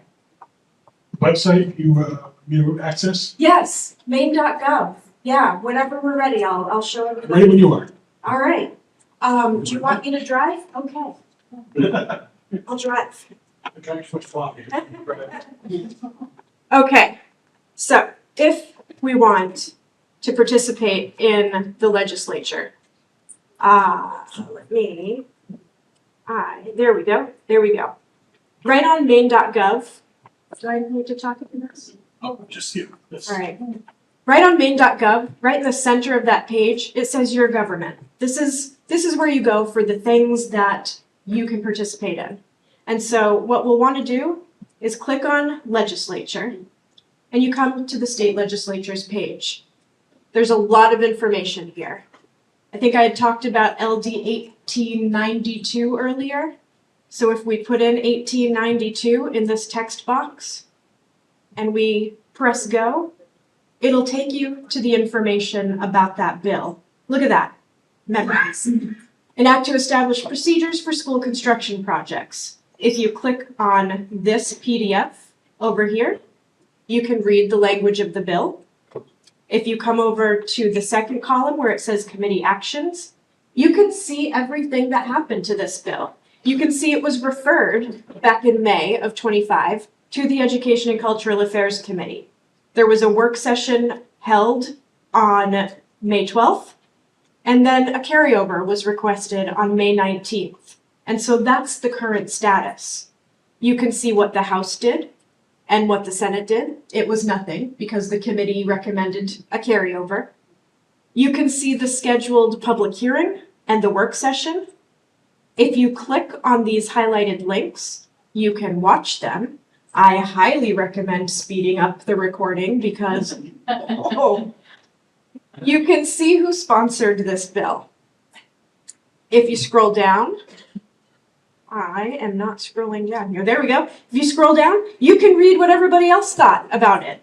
And so you could read what Fern Desjardins, who was the chair of the State Board of Education, you can see what she thought. You can see what Jan from MEA thought, and you can see what Robbie from MSNA thought. And it's, to be clear, it's not their personal thoughts. It's the thoughts of their organizations. They are representing those organizations. You will rarely see anyone from the Department of Education because we save our political capital for the really, really important ones. If we don't say anything, it doesn't mean we don't have opinions about the bill. It means there are other fights that we are battling at those moments. And this one, we knew it would be carried over. We knew that the Commission on School Construction was ongoing.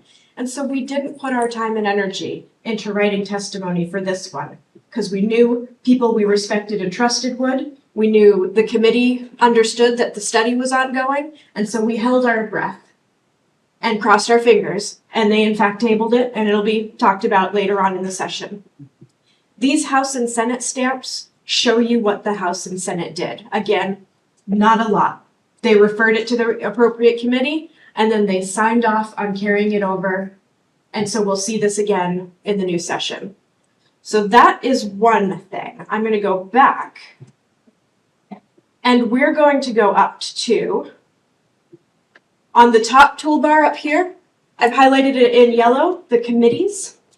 If we click that, we can go to legislative committees. Unlike at the federal level, Maine's committees are joint standing committees. This means that both senators and representatives are on all of our committees. That is not always true at the federal level. And so there are some joint standing committees, but there is also the House Committee on Appropriations, which only has members of the House in it. We don't do that in Maine. We just don't have enough representation to have that many committees. So all of our committees are joint standing committees. And if you take this drop-down menu, you can literally go to any committee you want to. I tend to go to Education and Cultural Affairs. The reason being because I work for the DOE. Everything you need to know about the committee is right here. You can click on this link for live stream. I would do it, but it wouldn't be very exciting right now. It's a dark room, the camera won't be on. No one is there. But when there's a public hearing and you don't want to go and sit in the committee room with the world's most uncomfortable chairs for 17 hours, you can listen from the comfort of your own office or your couch or your deck. We do a lot of deck listening in this time of year because it's nice out. You can also click on this for committee materials. That'll have any of the testimony, any of the reports that are delivered to the committee. other documentation that the committee has access to, all of that is public information. You get to see all of it. Most of it's boring. You can get on their mailing list. I'm going to click on that one. And so this is the interested parties list. You can get on every single committee's interested parties list by going to that committee page and clicking the mailing list link. I highly recommend going down to this subscribe button and clicking that. You'll put in your email address. You'll then get an email that says, please confirm you actually wanted all of this boring information.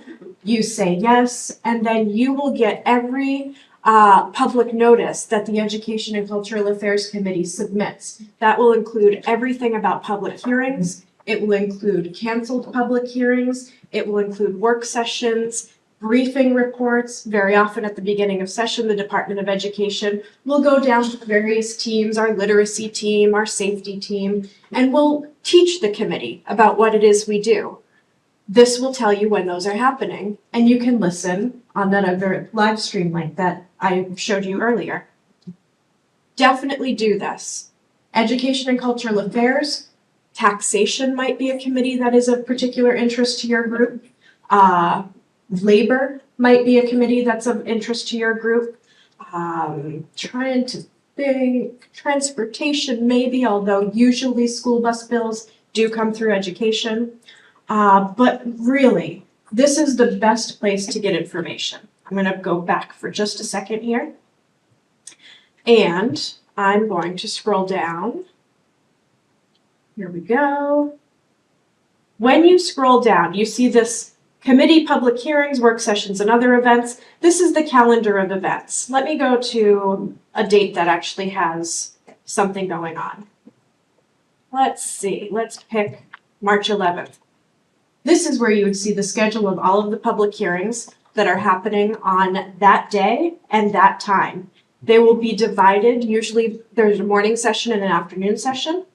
And so you'll see March 11th at 1 p.m. there's a public hearing.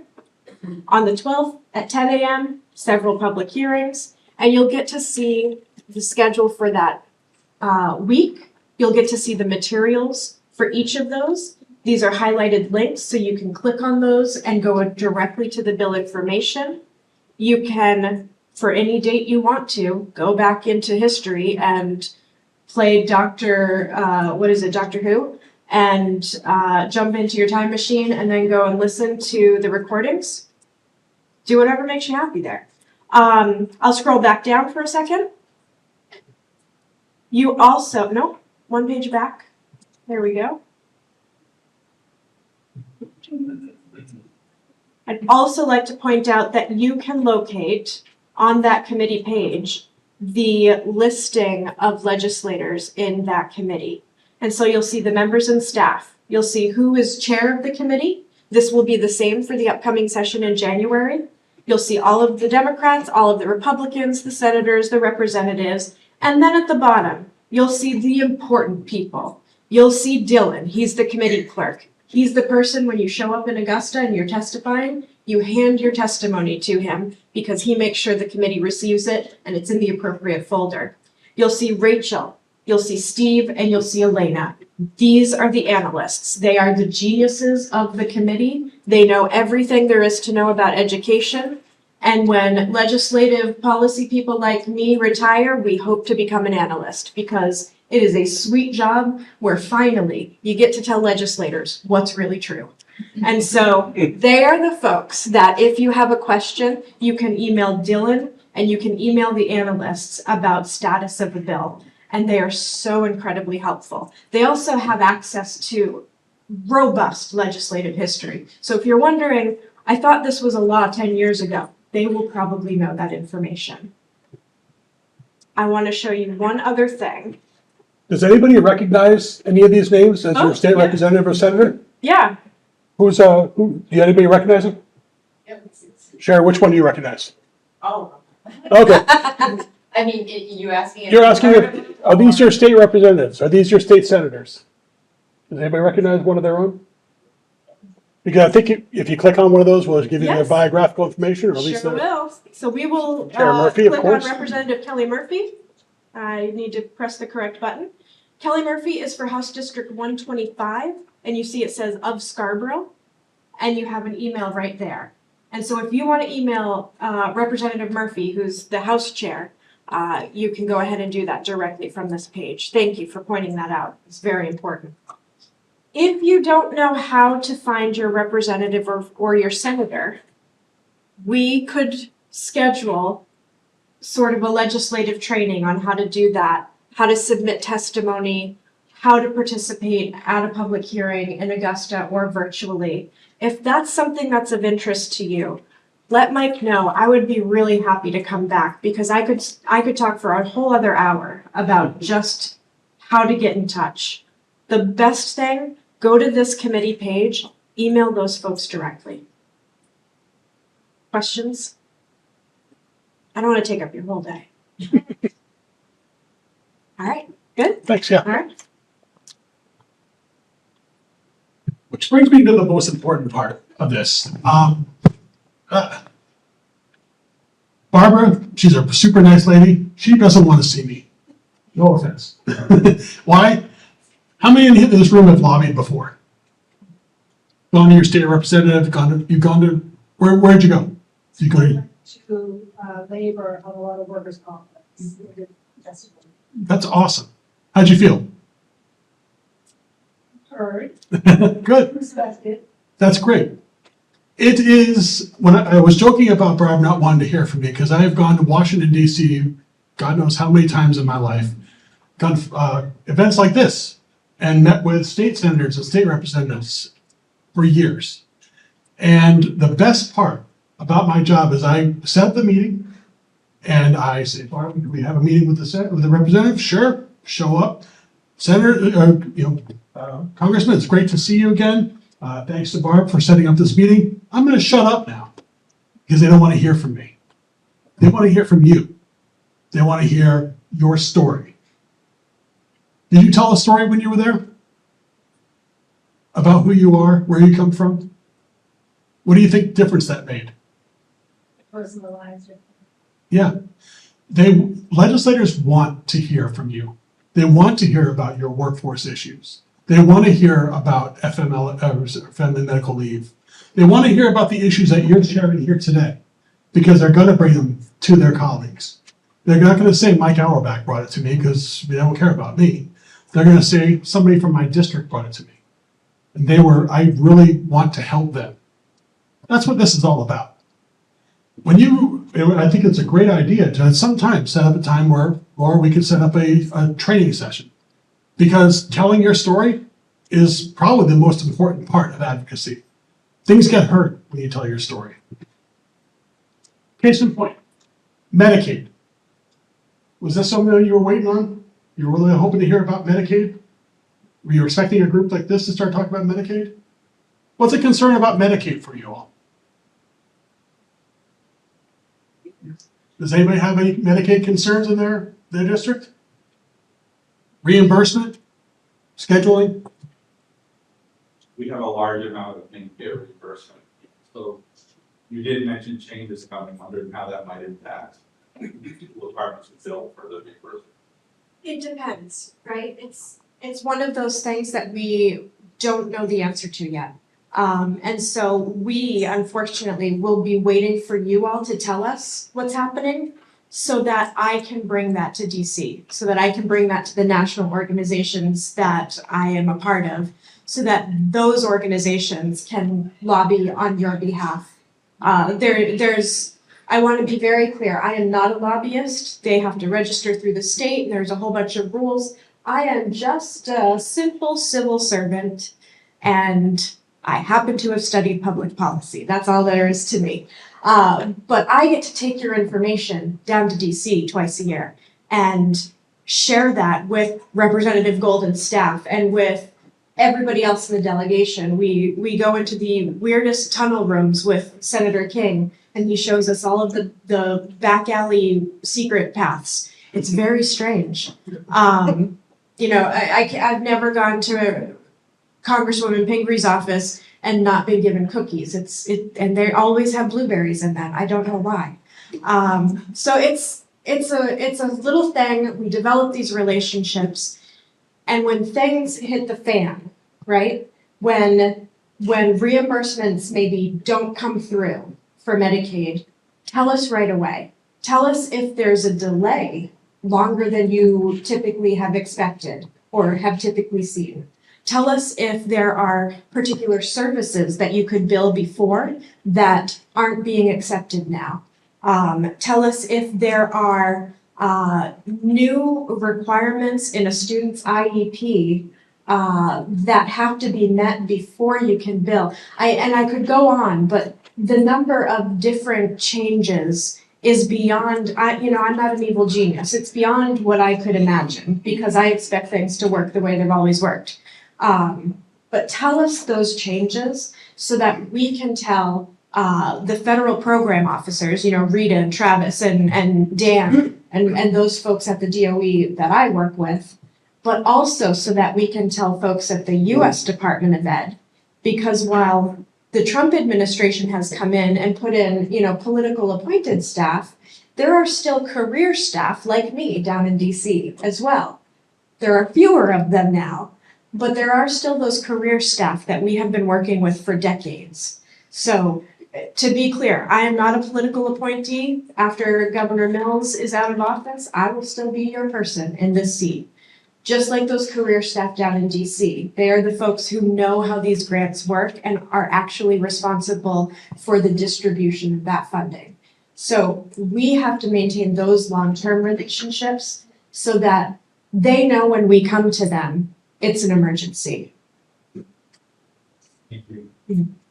That's a great point.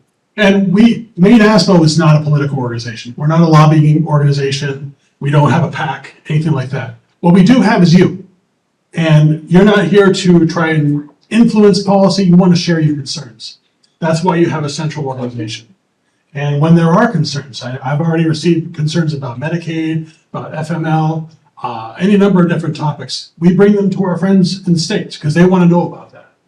But what's most important is that you have the access to your state government, your federal government officials, and you're able to tell your story.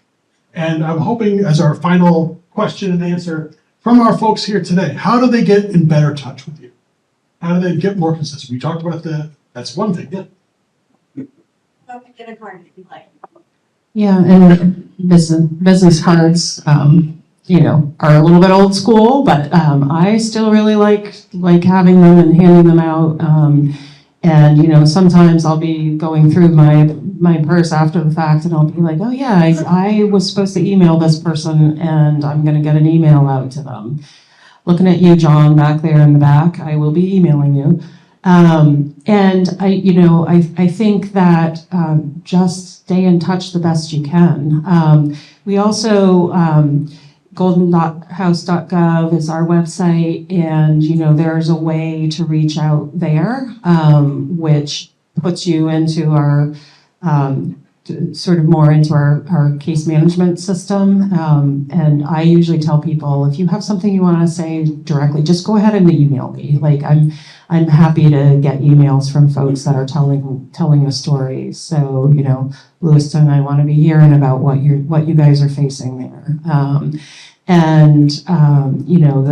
The congressman, I mean, he's, we haven't talked any about, I feel like some of what ends up happening, right, is like there's so many stresses on people right now of just, life was stressful enough, but like the additional stress for the folks in your district whose kids go to your schools. Some of them are facing the possibility of losing their ACA premium credits. The congressman is working to try to make sure that those get shored up and remain in. We're trying, I think, both in terms of if we do have a budget, but also if we can have a standalone bill, or if there is something that's going to be attached to the continuing resolution, they're sort of looking at every possibility with that, but that is something that we want to see be shored up. It removes some of the stress for folks where, it's easier for them to be sending their kids to school if they're not having to worry about those extra dollars and how to cover some of those kinds of bills. So, whatever it might be that you're hearing from people and kind of the impacts of things, just reach out. How many people here are constituents of Congressman Golden? Yeah.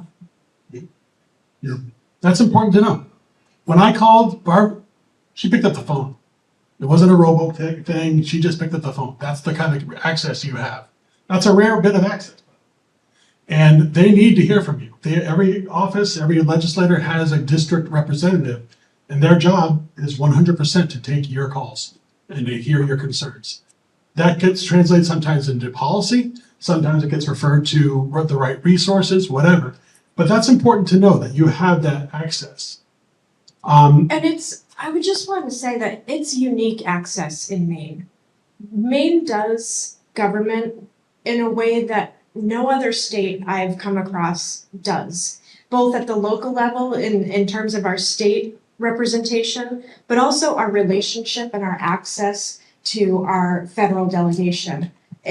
We see them at the grocery stores. We go to the Freiburg Fair with them. They're just people in our neighborhood. And that is very uncommon. And so use it, please. And don't think you have to send everybody. If you're doing an outreach program and you have a particular topic you want to talk about, don't think you have to send us all an individual email. Write one email, put us all on one email, it's fine. We don't care. It doesn't need to be an engraved invitation. Just let us know what's going on.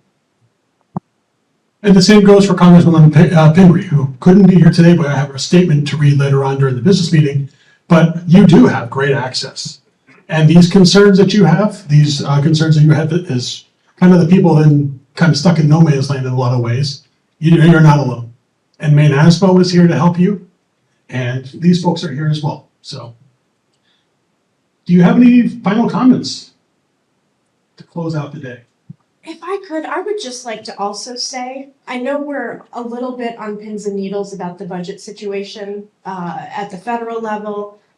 We know things are tight here in Maine, but there is a commitment to education here in Maine, to funding education in Maine. This fly, I swear. And I would just urge you to remember that more than 90% of education funding comes from the state.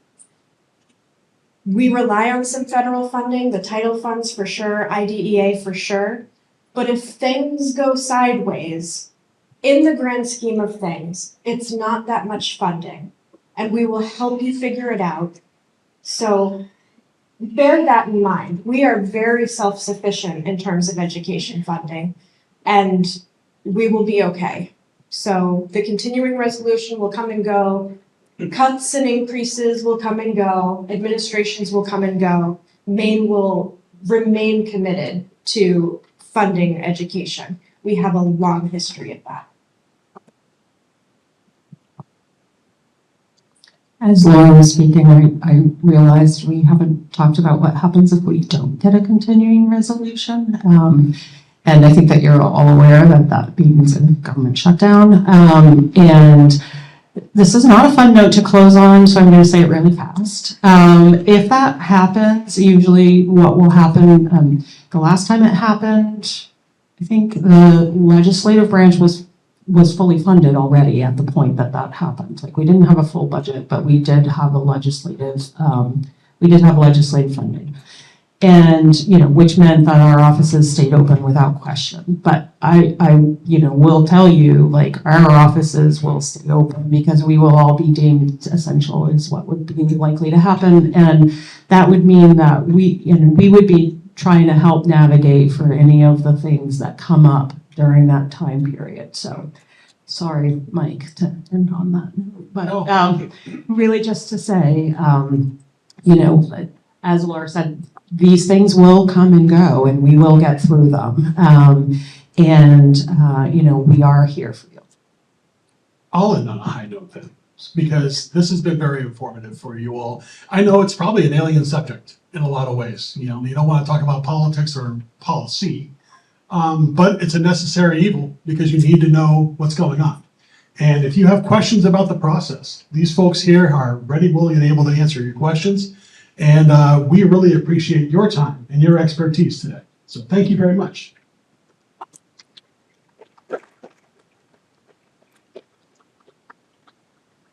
We're going to take a lunch break. The lunch is being brought out as we speak. And then we're going to get started at 12 o'clock on our business meeting. So thank you.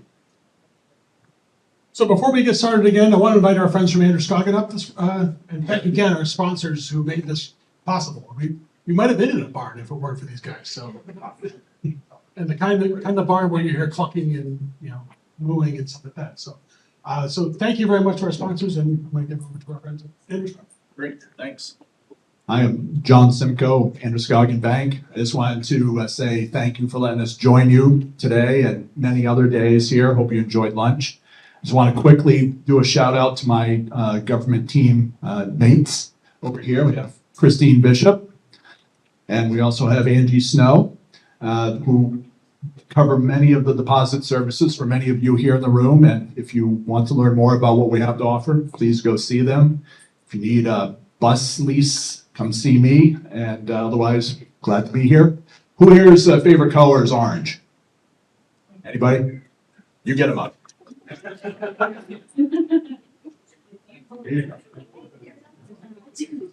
you like more of them, go see Angie or Christy. There you go. Thanks, John. Thanks, everybody. Hope you enjoyed your lunch. Are you ready? Sure. Okay. So we're going to begin the business meeting. What's our rule on floor? I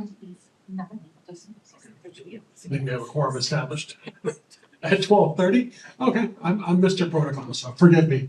So I'm gonna turn it over to our chair. Oh, okay, all right, Yes. Can you let Train have a minute too, because they were also a lunch sponsor? Oh yeah, no, train's going on after the meeting. Okay. No.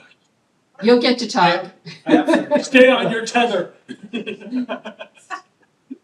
Okay, the first order of business is the meeting minutes from April 4th, 2025. Do we have a motion to approve? Could one person identify I've got themselves? Sybil as, Sybil. or is it? Either one. Okay, we'll go with Sybil. Yeah.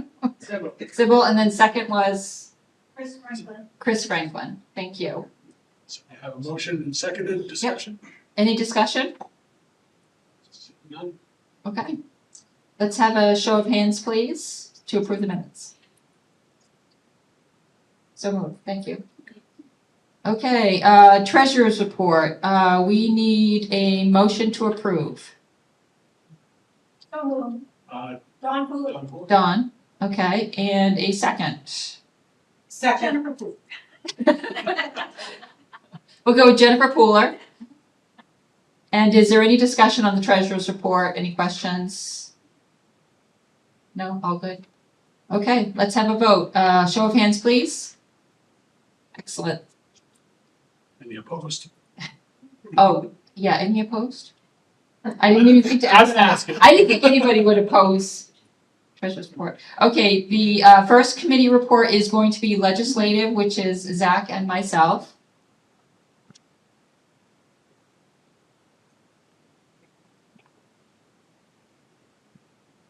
Zach, why don't you start off with yours and I'll finish. Hi, everyone. First, I'll start with a little bit of structural stuff. So Sherry and I have decided to split some responsibilities. So she's going to do educational committee and I'm going to do labor. Those seem to be the two big ones, and it's hard for both of us to try to keep track of everything. Luckily, as we learned from the DOE person today, this upcoming January is going to be a small session. So there'll be a few bills added, but there won't be the 1,000 strands of spaghetti they chuck at the wall usually. So hopefully we'll be able to keep track and keep you folks informed of things that are coming up.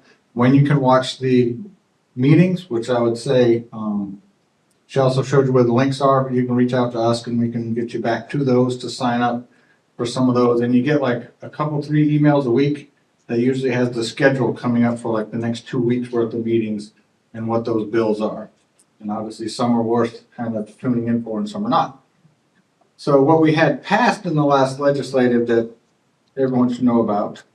So I won't use LD, I'll use chapter, because once they pass them, they become a chapter in the pages. So chapter 418 is a 2-hour minimum pay for reporting. So many of you might have something like that in your CBAs already, especially for like custodians or bus drivers or something like that, that if they show up for work, they have to get 2 hours of pay. And that's what the law says now. So you'd have to read it yourself. And obviously maybe Drummond Woodson will go over this in a couple weeks, because there are some stipulations if you make a good faith effort to like cancel them, but they still show up. So there's some extra verbiage, but that is in the law. And 438 is the EPL carry forward. Again, we'll go over this with Drummond Woodson, but they're allowed to carry. The EPL law that passed 4 or 5 years ago, if they didn't use it, they lost it. Now they can carry 40 hours forward if they haven't used them. So they could have a maximum of 80. But as I read it, and we can obviously confirm with Drummond Woodson, like whatever they've earned in the past, like this law did not take effect until July 1st. So anything they had from the past, you can still just have it go away. But any new hours they're accruing now, next year you'll have to allow them to roll over. Carried on the appropriations table, there's one that's a request for flexible scheduling, which is a weird one because it allows an employee to ask for a flexible schedule, which I guess any employee could do that anytime they want it. Doesn't mean you have to grant it. There are 3 LDs that have to do with retiree benefits and COLA. So I don't think that have a great impact on us, but it will on main PERS in general. So it might be good for people collecting main PERS. So, and then other carried laws are 653. This one would allow teachers to get overtime. So that's kind of strange. Like they're either salaried or they're not salaried. And if they're allowed to get overtime, that means they have to start clocking in and out like everybody else. So it seems nonsensical to me, and it's also against the federal wage and hour number 17A, which says specifically teachers are salaried. But you know, the state could always give them more benefits and probably not be in trouble. So we'll see how that goes. And that was the last one I had. Okay. I have a few more to add from the Ed Committee. One of them is, won't concern most of you, but it does concern CTE. Equitable staffing ratios in CTE schools. It did make it to the appropriations table, and it addresses CTE schools with smaller student populations.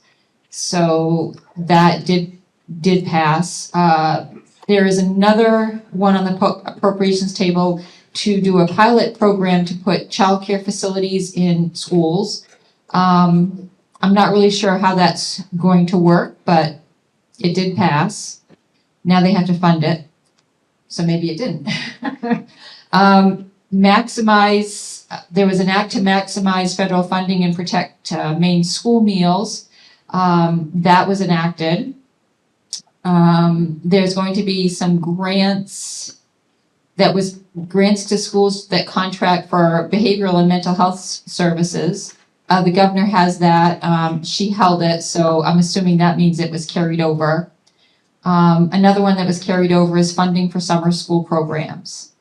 The bill to increase minimum teacher salaries was carried over to the next session, and that was moving salaries from $45,000 to $52,500 by 29-30 school year. I know the committee had full support of that. I think the reason it was carried over is the funding again for that. We did talk a little bit about the EPS formula and MEPRI already. So that stakeholder group is meeting and has to report back to the Ed Committee, by January 15th. One of the other enacted bills is allowing 9% of unallocated fund balances. That was set to expire this year, and now it's been adopted to stay at 9%. according to what I read. I hope I'm right. Here's just a trivia one. There is an act regarding cell phones where all school boards must adopt a policy relating to the use of cell phones during the school day. I don't know, there is a financial impact here. I know some schools have had to actually make purchases to make this happen for their school, where they have pouches or whatnot for their students to have their cell phones put in. And the last one I have is the University of Maine is convening a stakeholder group to develop a compensation structure for student teachers. And they're going to report back to the Ed Committee by November. So this means apparently that student teachers will be compensated for their student teaching. And that's all I've got for my report. Any questions on any of this? Okay. All right. Okay, so. Okay, professional development, Jennifer Pooler. I don't want to go with the microphone. Okay. So our committee, we didn't meet a lot last year. So we had 1, 2, 3, 4, 5, 6. There are 5. Well, there are going to be only 4 of us. So Shelley Cummings, myself, Shirley Waning, Jamie Youngblood, Mark Bouchard, we have to say goodbye to, and Cheryl Netto, who was said, well, did she retire? Anyone know? She's not really there. She's not at 12 at the moment. Right, okay, because I sent her a message and it popped back to me, so. So that's the PD group. So we reviewed and proposed to the board last year, and they adopted at their July 24 retreat, the school business official certification. So that is a process. If you are interested, the information is on the website. Right now, we have a handful of people who have submitted their initial materials and who are trying to become certified. Did we have a 1, 2, or 3? Or did we just leave it as? Yeah. But we do have a couple of 3s that were formally certified in this room. I'm looking at one, but I won't say her name. And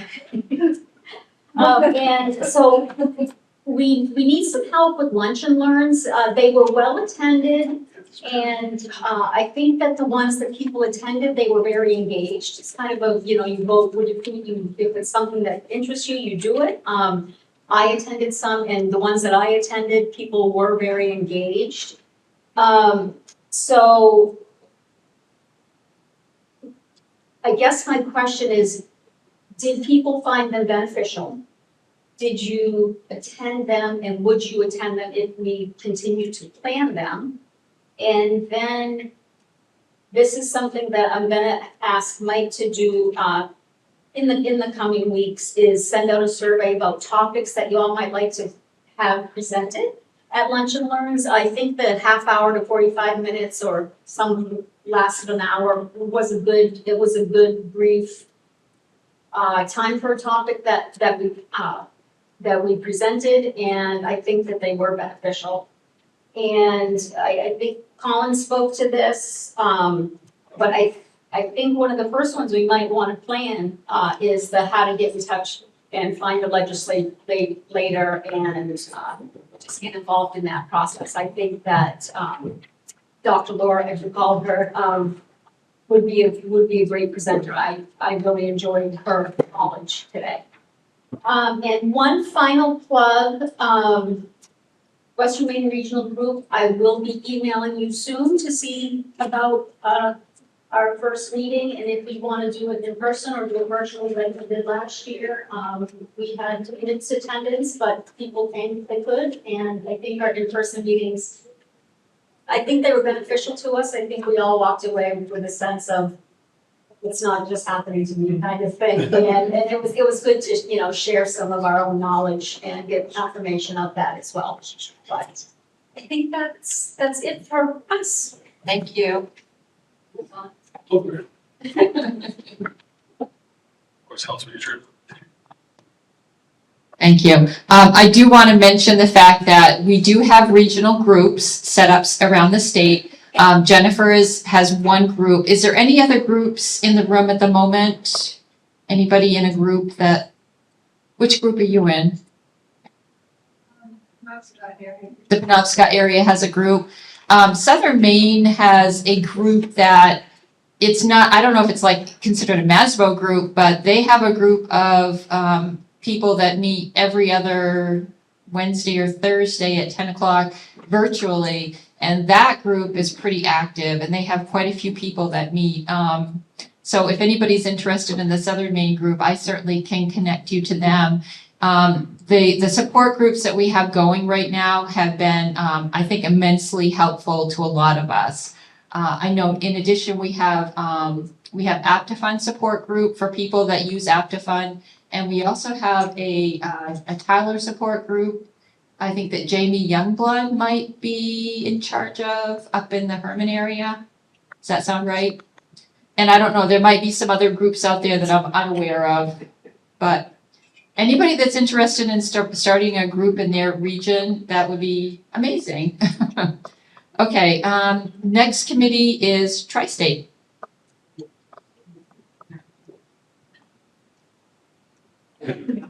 My voice is usually pretty loud, so we'll see if it spreads across the room. We'll start with a show of hands. Is there anybody here who has not attended Tri-State before? Wow, all right, so we've got some marketing to do. This is good. All right, take note, Tri-State members, we're gonna do some selling here. Show of hands, who was at the conference last year? Okay, all right, great, thank you.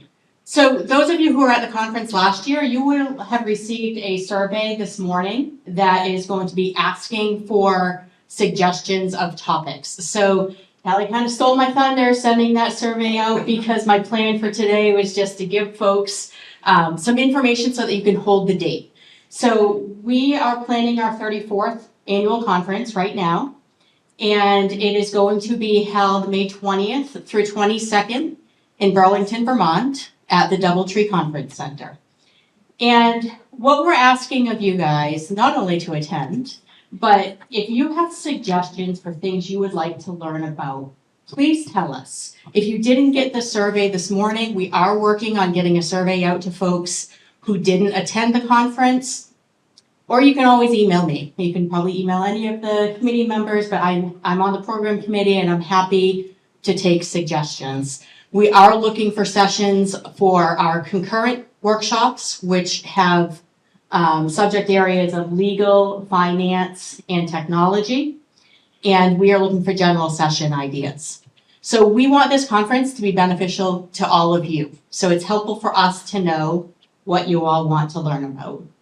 Now, the plug I'm going to give for attending the conference is Vermont is far.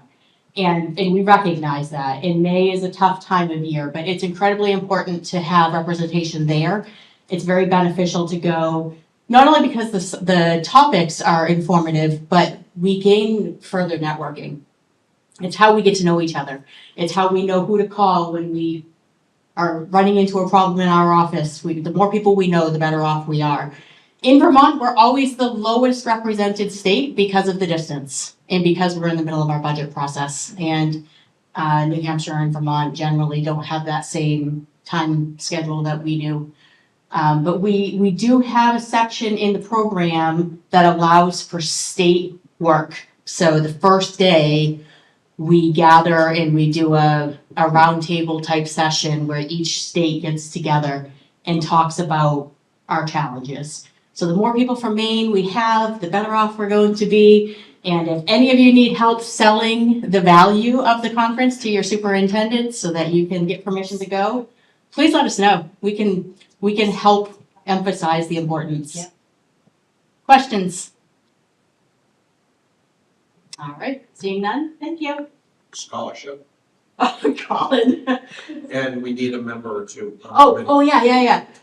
So there are some scholarships, but I said to Colin this morning, I'm like, I don't remember what the scholarships are, so can you tell me before I get up there? And I forgot. So there will be some scholarship opportunities. We'll get more information on that for you at the next meeting.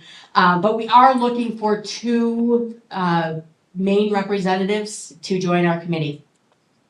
The committee is made up of 6 representatives from each state, Maine, New Hampshire, and Vermont. We have some retiree members as well. But Maine has been down a position or 2 for quite some time. And it's honestly, it's kind of a fun committee to be on. I mean, it's probably more fun than legislative. Maybe. I'm taking a guess here. It might be more fun. Hollis, what's the time commitment to that? That's a great question. The full committee meets once a month. And I believe we agreed on the 3rd Friday of the month. I could be wrong, but once a month, and it's through Zoom, and it's a 2-hour meeting. However, each member is assigned to a subcommittee as well. And those subcommittees might be, for an example, program. So program is the committee that works on creating the program and finding speakers. We also have site committee, which is responsible for working with the hotel and setting up all that needs to be done there. We have a vendor committee. Those meet generally once a month, and we've been doing them all Zoom recently. The subcommittee meetings are about an hour long, so it's not terrible, and it's honestly kind of fun. It really is. Next year, we'll be meeting in Portland. So in 2027, the conference will be in Portland, so I would suspect that the attendance will be high that year. So if you can't make it to Vermont, just keep in mind it will be in Portland the year after. Send me an email if you want to join. We'll be happy to add your name to the list. Thank you.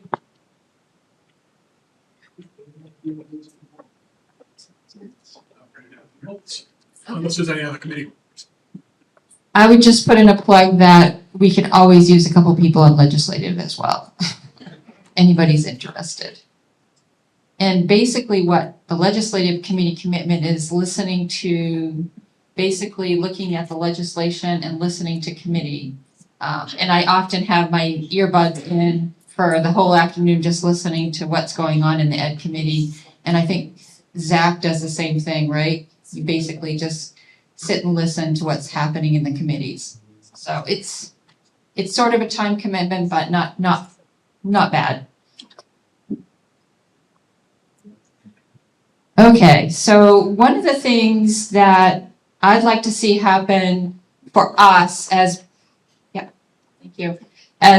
a group is to have a little bit of wellness, or I don't know, something along those lines in the future. We've had a few speakers over the years that have addressed stress and anxiety and things along those lines, and I'd love to see a little bit more focus on that for our group. I think one of the things that would be valuable for MeASBO is to have, community support amongst us, especially for the new business managers or anybody that's new to our group. I think that stress is a leading issue for most of us, or anxiety or whatever, and how we deal with it. So I was doing a little bit of research. We have an outdoor leadership program at our school, and the teacher is fabulous. He's always coming up with wonderful group activities, and I'm not a group activity person, so I generally don't enjoy it, but I mean, when he wants to do games, I'm like, ugh, I'm gonna go. So I'm happier. I'm one of these people that is happier cuddled up with a spreadsheet. I don't like talking in front of groups. I woke up in the middle of the night last night going, oh my God. And I know lots of people wake up in the middle of the night going, oh my God, for a lot of different reasons. You think about the next day, the stresses of work, the audit is in 3 days and I'm not ready.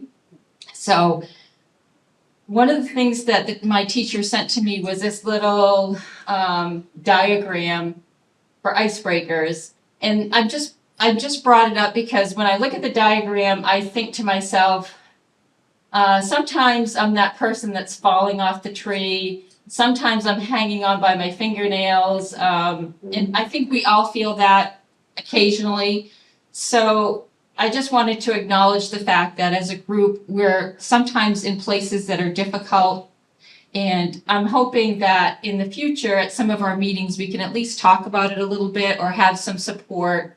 I think we do support each other very well. I get phone calls or emails every week from people that have problems that they're trying to solve. And I know that I have my people that I call, Kim, all the time with different things with software or whatever, payroll issues. So I just wanted to talk a little bit, and that's the end of it because we have Maine PERS coming up. So anyways, I just stay tuned for future meetings where we might have some mental health support coming.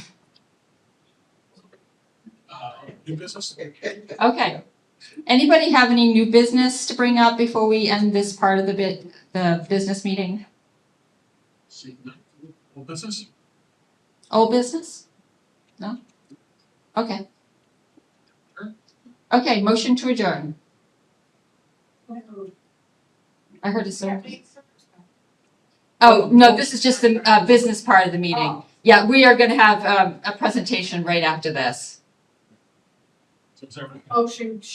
Thank you. Motion to adjourn the business meeting. Thank you, Sybil. Second, we're good. Okay. Thank you. All righty. While our special guests come forward, could we also have the gang from Train come on up too? There they are. As I mentioned before, we are fortunate to have 4 sponsors for today, and we're really appreciative of all their contributions. And hopefully you've been able to meet with some of them. I'm going to hand the microphone over to our friends at Train. Starting to see a lot of familiar faces at these events. So again, I'm Perry Bowles. I'm a service account manager with Train. Mark's going to talk a little bit about our performance contracting. Yeah, hi, thanks everybody. So I had an interesting conversation at lunch. We talked about the fact that the Governor's Commission recently came out with a report that the schools in Maine are over the next 20 years will need about $11 billion worth of capital improvements in order to maintain the infrastructure. That's pretty daunting, given the fact that we're only able to authorize a few projects a year. So that leaves a lot of need. So one of the things that our organization does is we work with schools to find ways to improve your infrastructure, maintain your buildings, maintain your systems, improve your indoor air quality, and do it all in a way that's budget neutral. And the way we do that is we leverage incentives, federal incentives where they're available, local utility incentives, energy savings, and by doing that, we can renew your infrastructure over a 15 or 20-year period following legislation that exists in the state of Maine to do that. And we can allow you to do it without tapping into resources, keeping your budget neutral. So it's a good service. It's a service we've done with a number of schools in Maine, and we'd love an opportunity to work with you. I appreciate the opportunity. Thank you. Thank you. Anything to add? Anything for me to add? I do work alongside Mark, but also a lot of schools throughout the state are not familiar that we do offer service, that Train does do service. So if anyone is looking to either get a second opinion or ask questions about anything like that, that's where you would come to me. So just wanted to throw that out there. Yeah. See? Thanks, Bert. Save the best for last. See? Thank you very much. So now we're going to bring up some special events. You all going to join as well? I might at some point. Okay, please. That's what you're here for. So we're very pleased to have Katie. Where's Katie? There she is. And Alex. I'm subbing in for Alex. I'm David. Sorry, I'm going to get you those speaker notes. No worries. Obviously, retirement is a very important issue for the members here. So we want to make sure we carve out some time for you guys to give an update. So I'll give you this one here.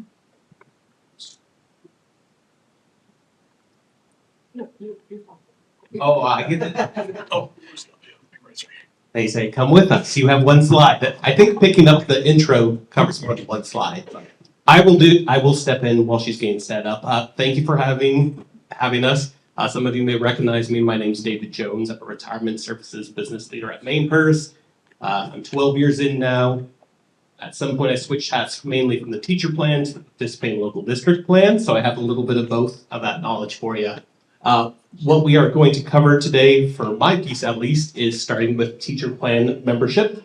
I feel like I should give you a minute to get the slide.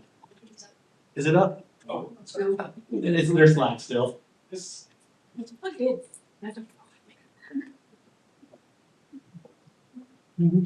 Technical difficulties.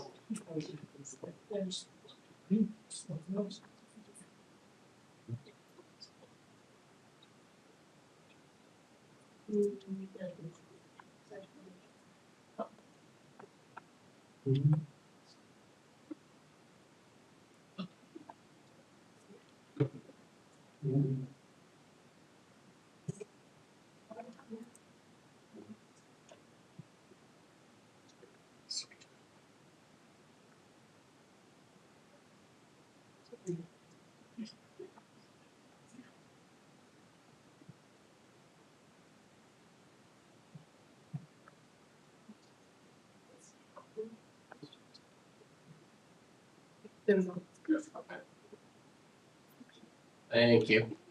So I'll be starting with the general teacher plan overview for you. Then I understand a bunch of questions were submitted, and Katie and Vicki will go over those with you all, answering your actual questions. They'll provide you with some resources, talk a bit about their department reorganization and the new employer portal. So give me one more slide there, then we'll get started. Thank you, Katie. All right, so my portion of the presentation is really focusing on membership issues and helping you report the correct people into the correct plan. And when we think about who we're going to report to MainPers, if you have both the teacher plan and the participating local district plan, it's important to note you always have to start with teacher plan first. Teacher plan membership is defined by law, so before you even start thinking could they be under your school support PLD plan, you're going to start at the teacher plan. So who is covered under the teacher plan? First, the law covers anyone who has a DOE certification that is required for their position, and they hold that position, or that certification for that position. And that's the bulk of your membership, right? That's going to cover classroom teachers and principals and superintendents. They all have a certification requirement. We assume you are hiring people who are appropriately certified. And so they're going to be reported into the MainPers teacher plan. The law, though, does offer other pathways to cover people. So if they don't have certification, but the purpose of their job, their principal function, is to introduce new learning to students, then that person will still be covered. That might be something like a tutor. Maybe they're not certified, but they come in to teach some math on the side. They're teaching a student. They're going to be eligible for MainPers. Historically, when we think about that, EdTech 2s and 3s are considered to have the principal function of introducing new learning to students. So that's why your 2s and 3s are reported into the teacher plan, and the Tech 1s are not. Besides those two avenues, there's a couple other special situations worth talking about. Substitutes. Substitutes are the only teacher plan position with optional membership. It's important to note that once they make that decision with your district, they're locked into that for a lifetime. So it doesn't matter if they were here 3 years ago and had elected to join or decline and now they come back. That election they made 3 years ago still counts. For those of you with PLD school support plans that might have optional membership, it's important to note that that election from the sub could also apply to the PLD plan and vice versa, depending on the structure of your school's entity. So that election might not just impact them as a sub. If they had declined as a sub, and then they become the janitor, and your school has optional PLD plan membership, they would have already declined potentially that janitor position. So make sure when you have employees who are coming in that optional membership position, send them to our website, send them to us so we can help explain those rules and how they would apply for your district, so they know what they're giving up potentially in the future. Please and thank you. Yes, please. Yes, please. If a substitute comes to our district and drops out, is that effective in another school district as well? Great question. So the question is, if they opt out in our school district, is it going to impact them in another? The answer to that is no. They get one election per employer. So they could join in Augusta and then decline in Portland, and vice versa.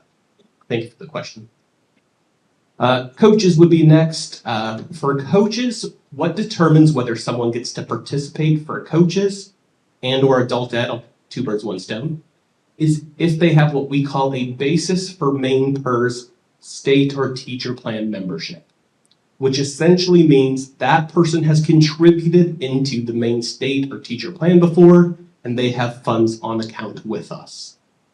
The rationale for that is simply that we expect if they already have funds on account with us, they're at some point going to draw a benefit with us, and they would want those earnings to be counted towards their main PERS plan. Flip that around though.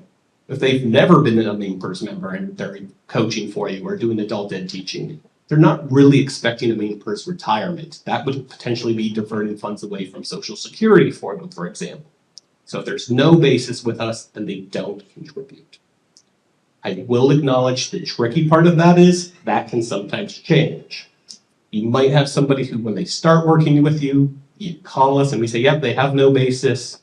And then 3 seasons in, they went and they contributed at another district, and now they have that basis. So you could either contact us to check in, or I'd recommend telling your employees, if you work for another school district, please let us know that you've started there so we can check back in. So then the question first, please. Sure, relative to adult ed, what if there's work that someone is doing that has a basis, it's maybe non-instructional, like talking to ISAT or clerical work? Yeah, so great question. So adult ed, let's take a whole deeper dive to help answer that. Adult ed teaching is primarily what we're thinking about and focused on. They have that basis, we're going to include them. Adult ed positions could also potentially be covered if they needed certification for that role. So if the DOE says they need to be certified because the class they're teaching is for high set credit, that can be another avenue to cover them, even though they don't have a basis currently. So we kind of go down that hierarchy, and we would still ask, even for an adult ed position, is certification required, or is the principal function of new learning, teaching new learning to students also there? And so then adult ed could kind of split because they might be teaching something for a credit, or they might be teaching basket weaving. Yes, please. All right, the basis for a coach, what if they're like a PLD member of a municipality, like garbage truck driver for town X, and they coach lacrosse, town B? Great question. So the question essentially there is, they're a PLD plan member for us, maybe with the city or in the school support position, and they coach. Can be covered under the PLD plan, essentially. The answer to that is no. Coaching positions are only allowed to be covered under the teacher plan based on the structure of the law there. Love these questions. Thank you all. So let's say you're in one of those scenarios and you don't have me standing in front of you with a microphone. What do? Call us. We're here to help. If you're unsure whether a position needs certification, talk to the DOE. If you're on the fence whether that's the principal function of introducing new learning to students, call us. Or if the scenario just seems a little different, don't hesitate to reach out. We're glad to help.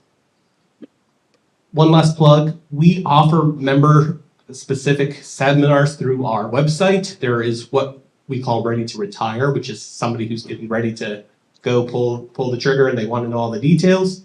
But we've also in the last few years added an intro to the teacher plan session. Those sessions are all done via Zoom. They can self-enroll them. And it's a great resource when new people are coming in and have no idea what we are. You don't need to explain it. You can just point them to our website, have them join one of the sessions, and they'll learn the basics of retirement in about an hour.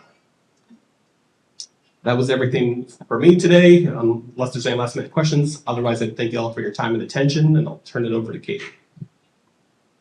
Vicki, apparently. Amy's gonna do that.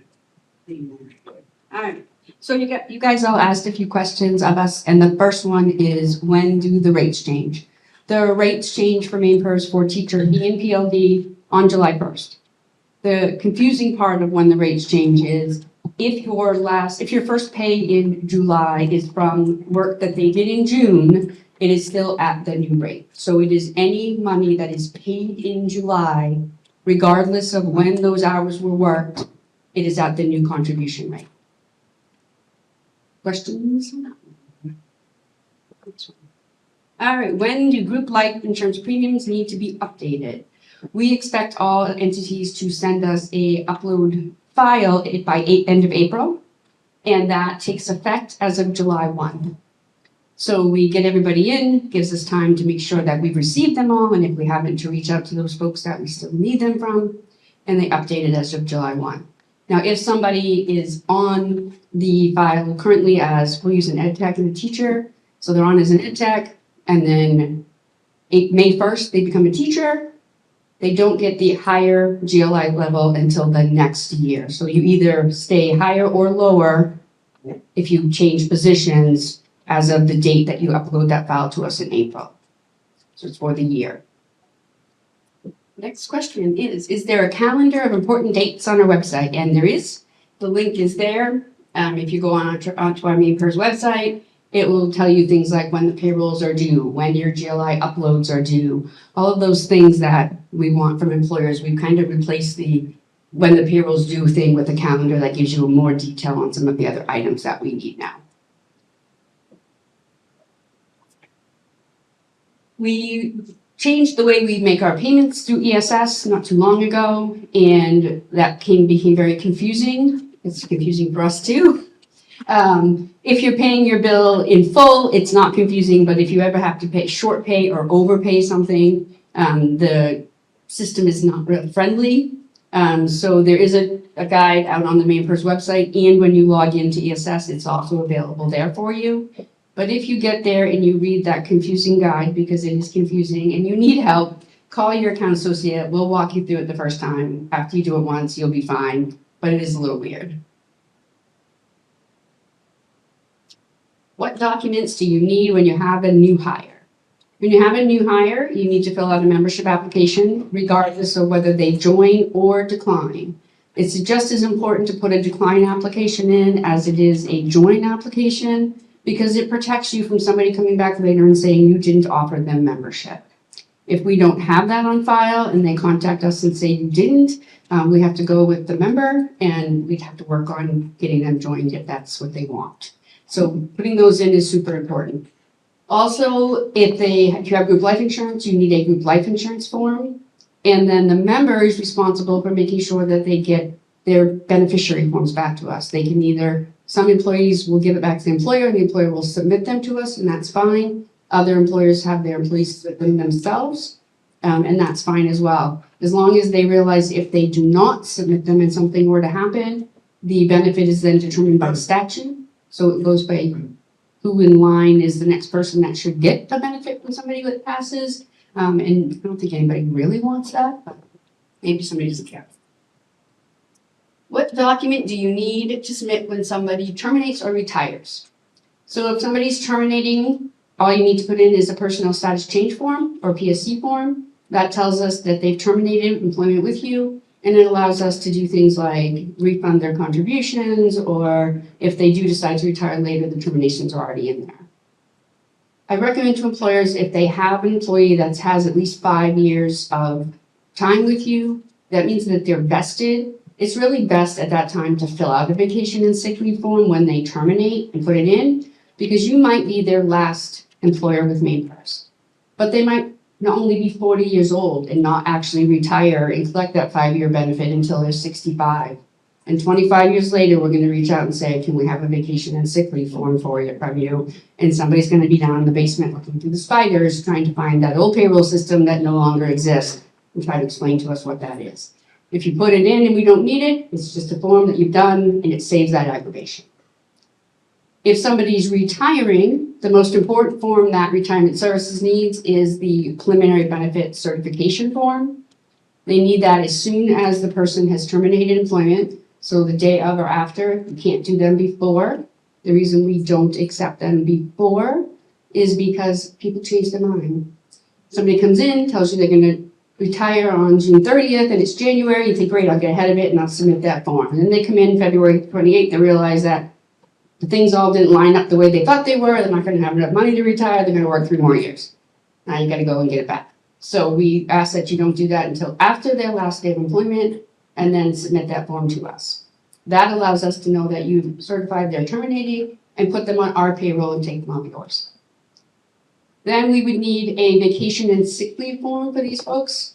That form, especially in the teacher world, is typically not submitted when the person terminates, because usually they terminate in June when they're done with the teaching, but they still receive their checks in July and August at most locations.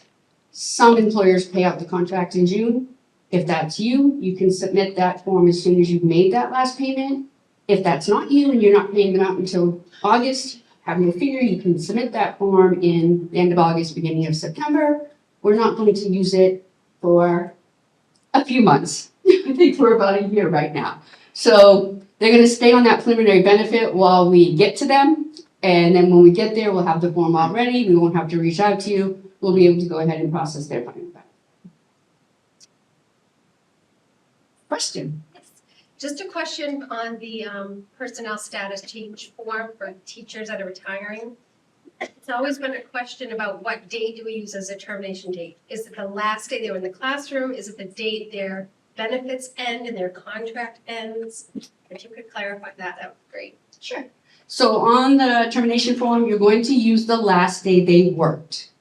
Main Purse considers them done as of the last day they worked because the money that they were getting in July and August, they actually earned during the school year. They're not doing anything additional to get those dollars. So for our purposes, if they worked till June 15th and you put them in as that date, they're eligible to collect their benefit as of July 1. And if you're still paying them out in July and August, good for them. They get 2 checks those months and all's well.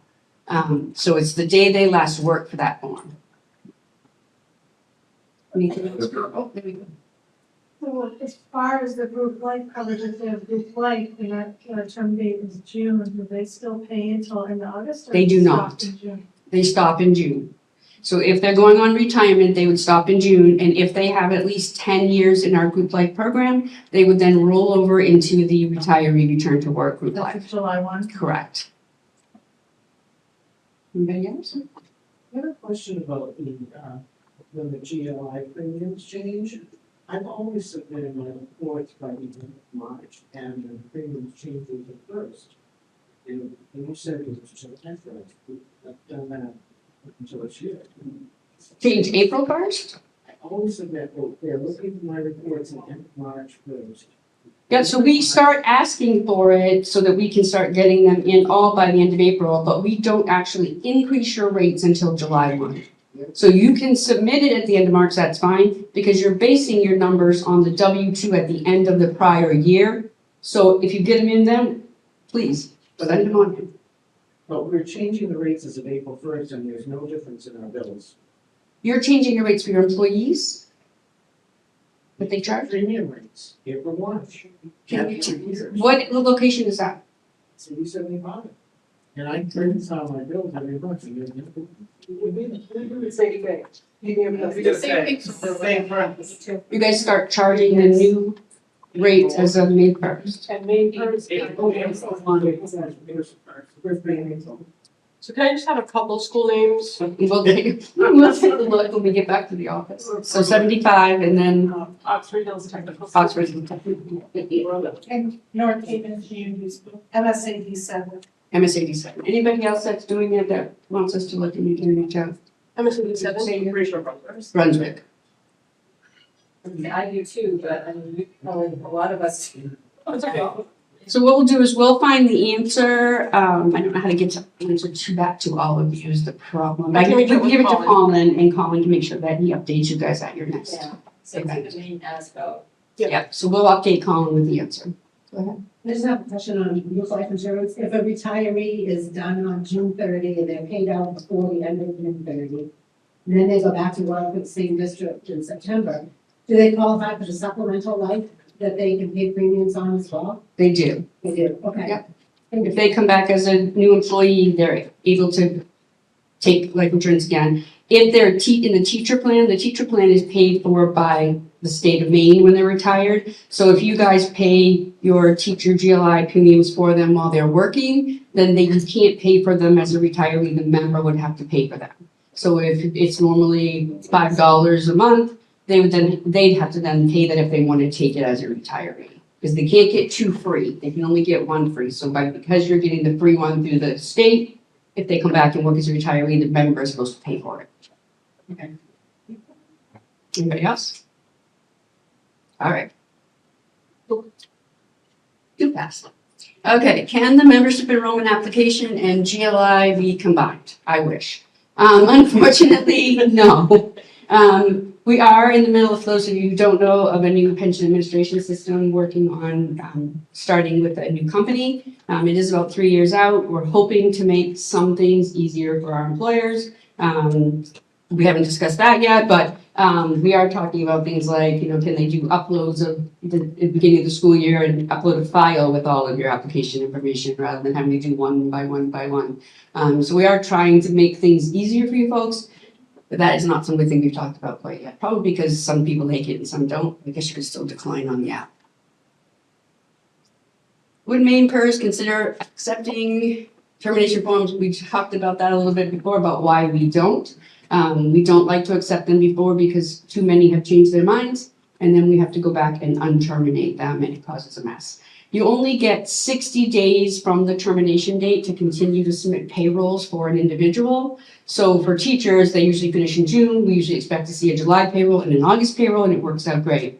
But if you terminated them in June back in January, it's only going to be 60 days from then to have the payroll due. So it's going to give you a problem with your payrolls. So we don't want to do that. Do we need to report when a teacher is on FMLA? Yes, you do. Why do you need to report them? It's not because Maine PERS cares that people are out on FMLA, but people might be entitled to up to 30 days of unpaid time if they go off payroll while they're on these leaves. That's one reason why we want them reported. It's not the only reason though. It also helps if you end up having somebody who ends up with an illness or an injury that gets them to the point that they want to file for disability retirement. If somebody sees that, Jack is applying for a disability retirement and they can see in the past 3 years that he's been in and out and in and out and in and out, it does help their case, for lack of a better word, to show that they are having whatever difficulty they've been saying that they're having. So those things are important to be submitting to us. Just as workers' comp and military leave, depending on what they're out for, each of those leaves that folks take can do a different thing on our side. So when someone's on military leave, it sends a letter to the member telling them what they're entitled to if they come back to work after their leave. If they're on workers' comp, it tells the member what their responsibilities are if they want that time to count when they retire. So it's important for us to know these things so that we can make sure that your employees are informed on what is important to them. Just a question, when you report someone on an FMLA in say 60 days, but say 30 days of being paid with no sick time, they ran out. It doesn't say in the form if they're, because you're not gonna have earnings come out of unpaid, they're not gonna be. You need to know that. Right, so if you were to say, I always pick on Katie, I'm gonna pick on Katie. If you tell me Katie's going out on a leave and she's out for 60 days and the first month I see her full pay come in, we're gonna assume it's her own accruals. Yeah. And then month 2, we're gonna see no money came in. Yeah. Our system looks and says, wait a minute, she's supposed to usually get paid, she's full-time, she always makes $5,000 a month, she didn't get that. Yeah. The system will then automatically grant service for her. Okay. That's why it's important. Okay. Okay. And if, just for one extra thing on that, if you folks are getting paid out of sick bank time, like Maine PERS has a sick bank is never earnable. They can get paid it, that's fine, so maybe she got paid for that extra 30 days out of sick bank, you just don't report it to Maine PERS. Right. Can there be 2 options for GLI premium deductions? Example. Unfortunately, no. For us, it has to get paid for the 12 months. You guys can do it that way if you want to. We do have employers that do it 26 pays or 21 pays. The one thing that I think ends up being the biggest problem that we see is a lot of employers that have ed techs that don't work in the summer that aren't wage average aren't having them pay their premiums prior to the summer. So then when they don't get paid in the summer, they don't have the money to pay them. So either they're doing adjustments and bouncing them off the bill and then having the employee pay up again in September to put them back on and then catch up with the 2 months. It's going to be on the bill the whole time. Yes, we'll leave it there for you and wait for them to come back. But what if they don't come back? If they don't come back in September, you're still responsible for paying those group life premiums because they were on and had that benefit.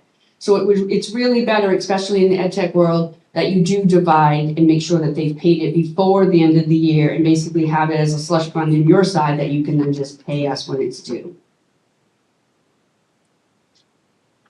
Is it possible to eliminate the penny rounding? Boy, I wish. It is not possible. However, MainPers is pretty easygoing about it, and we don't care if you follow your pennies or our pennies as long as you're consistent in the pennies. Eventually, yours will be over 1 month, ours will be over the next. They all wash off. Our system will automatically round out anything that's $1 or less. We're just going to wipe it out. So if you have penny problems, just pay by the same ones consistently, and you'll be all set. What are the phone hours?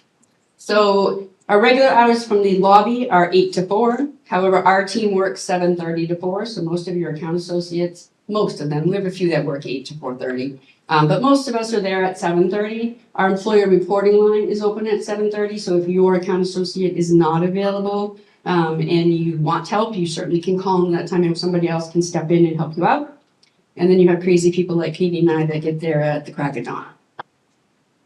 No, we don't. Notepad causes problems for our payroll vendors. What is the status of uploading?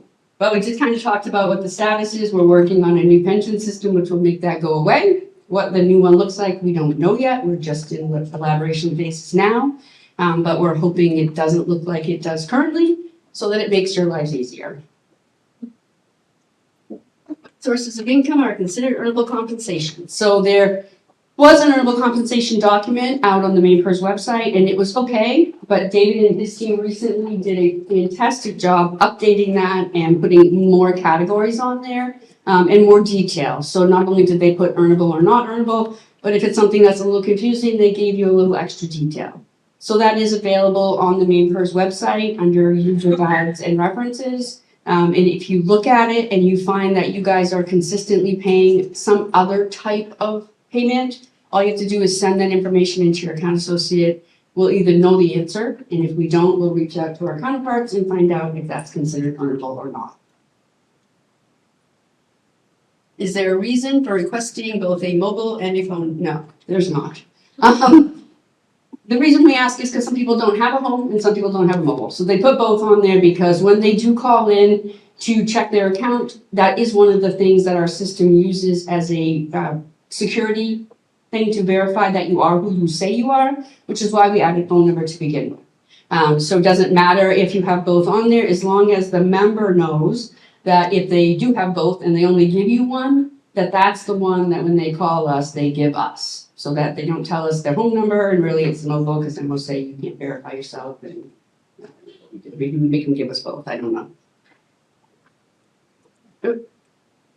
Can school districts offer Main Start? Yes, they can. They were not able to for many years, but we've recently been able to change that so that even those, it used to be that if you had a PLD, you could create it under your PLD and teachers could join even though they were teachers because you had a PLD. Well, now they've gotten rid of that and anybody can join. So if you don't already have some sort of additional payroll savings, retirement savings for folks, that's a 457 or a 401, you can reach out. Gary Emery is great.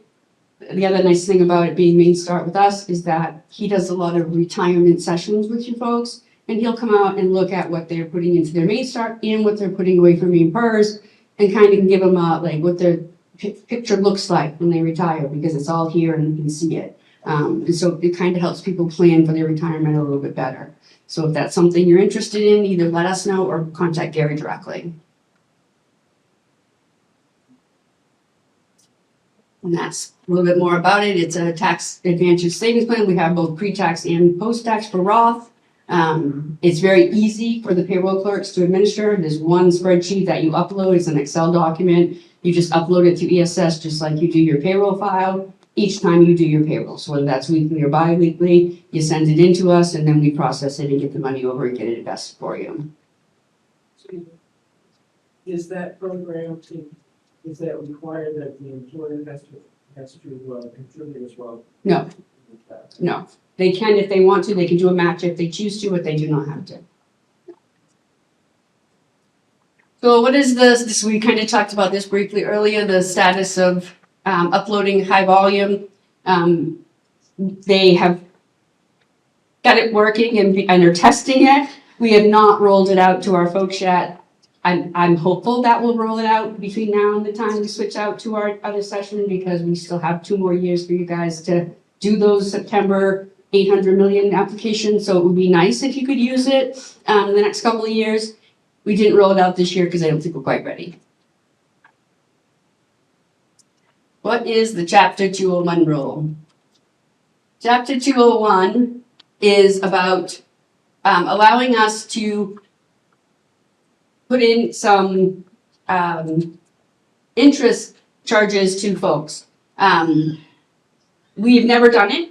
It doesn't work on our current system well, and we decided not to do it in the past. However, we are at the point that we will probably you'll probably see that we will be doing that.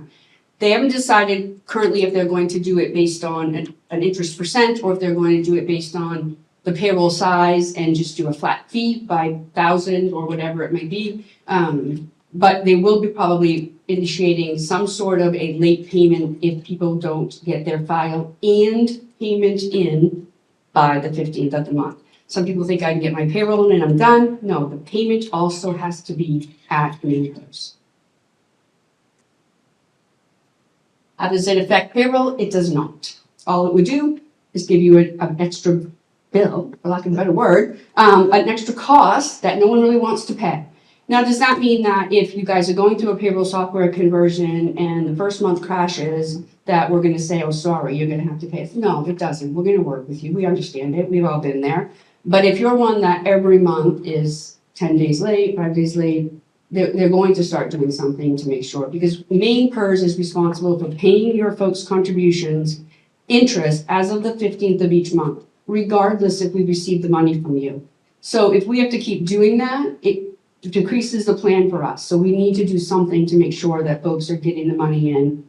They paid it out the month before, you have 15 days to get it to us. It's a reasonable amount of time. So we just ask that you do that. And now I'm going to pass the baton. Good I'm going to click. Are you going to click these up? Oh yeah, I'm just gonna click myself. I did the easy slides. So I'm just gonna show you how to use the resources and then I'll exit the presentation so you can follow along live. So knowing where the resources are for whether it's your employees or yourself are highly important, and it's like where I live every day in my life.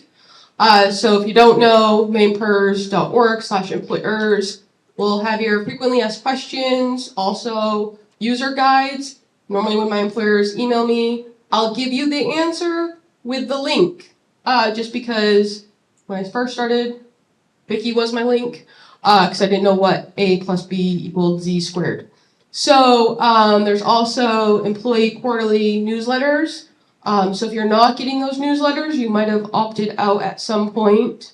Reach out, we can help you not be on the spam alert. And then there's news alerts depending if you're logged in under your PLD school support or the teacher plan. So a good example, when rates got changed, that was a news flash on the right-hand side. Or right now we have a don't use the position code for your group life forms because that's a pain point for everyone and you can't submit the form with using that code. So that's a newsletter, like just a FYI, you might already know it, but we just try to put anything that we're getting a lot of calls from our employers to say, hey, this might help you with your life in submitting forms. So the knowledge base in ESS, when you log in, you'll see that question mark. You can click it. This is what I learned what FTE was because I had no clue. I have no teacher background. So just knowing that that knowledge base is there, you have to download it. So you'll see it here. And then it brings up a document so you can understand what we're looking for. So if you submit a $20,000 FTE, we're like, that's not right, right? Hopefully no one's making that in a year full time. We always want what that role would be for their full-time equivalent, even though they might not be working full-time. So employer training, myself and Vicky do it once a month. We have scheduled it out for the whole year so far. So if you want like a read dip, or if you have I need to know more, come to them. We normally ask the employers what you're looking to gain from the training. The more you know, the more you know. But you can register it. We send out a meeting, Zoom, it's all electronic. And then we remind you closer. And then on the day that you're due for the training, if you don't attend, you normally get an email from me. So this is like one of the resources for the training video. So we just launched especially when you guys do payroll, you know how to do your job and submit the membership applications. But think of when you're passing that baton to someone that has never filled out a membership application. We now launched a video that will guide you on how to fill out a membership application, because you might all be well versed, but it's just a great video for someone that might be new in the payroll role, or maybe we just have them in ESS doing all the forms, especially during the start of your school year. We are looking at adding a wage averaging video, so just keep an eye, that changes. So a little bit about our department. So I've only been with Maine PERS for a little over a year, but we have added a lot more account associates. So if you're getting new questions from account associates, it's because we have less accounts than we used to, and we're trying to scrub the payroll to make sure that person is getting the full benefit that they deserve. And then that way you're not reporting something that you should, make it less for both sides. So I think there's 11 of us. But at one point there was like 4 of them. So just kind of know that restructure has been there. So sometimes you'll see your account associate gets changed. We have a new hire like starting next Monday. Super exciting. But they might introduce. It's not that we're going away. It's just they're going to take the task of looking at payrolls and stuff like that. So we've kind of restructured what it looks like. We just started taking group life, for an example, last year. So like you bring in this pain point about you charging the members rates that used to go to survivor services, but now we own group life as well. So, and we're tiered, so like tier 1 has your smaller accounts, tier 2 is like your middle of your accounts, and tier 3 is all of the accounts, the larger accounts. So when they start out on the smaller accounts and then they work their way up. So really just where to reach us. If you don't know your account associate, you can call our main department line. We'll direct you to who your account associate is. And this just gives you our phone number as well as our direct email address that we all see. And then we've talked about this new PAS project. So we're looking to have it upgraded. We know it's not a one size fits all. So this is about our older system. So we have begun the process of it. So the project kicked off in Q2 of 2025. We were actually the first, so employer reporting is like the first phase of it, whereas the last project, we were like the last phase. So we're hoping we have some employer engagement as well, so we are asking employers for their feedback on how to make life easier. So like examples, those mass loads for the membership applications or mass loads of PSC forms, different things like that, or like different ways of possibly uploading your payroll file. So, and we plan on doing tons of employer training, so when it gets out there, you'll know how to use it. And that's the simple slides. So let me show you, let me exit this, and I'll show you how to get to our website. Any questions? Katie, can you share the slides with Mike so that he can send? Yes, I'll share them with Mike.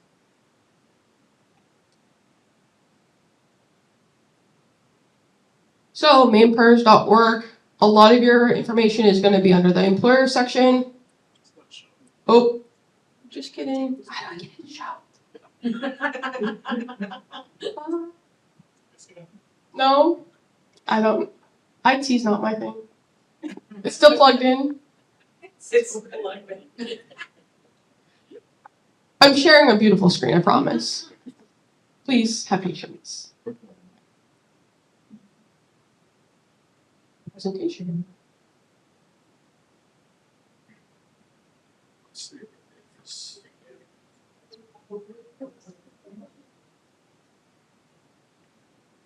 I'm used to the share button in Zoom. I know how to do that very well.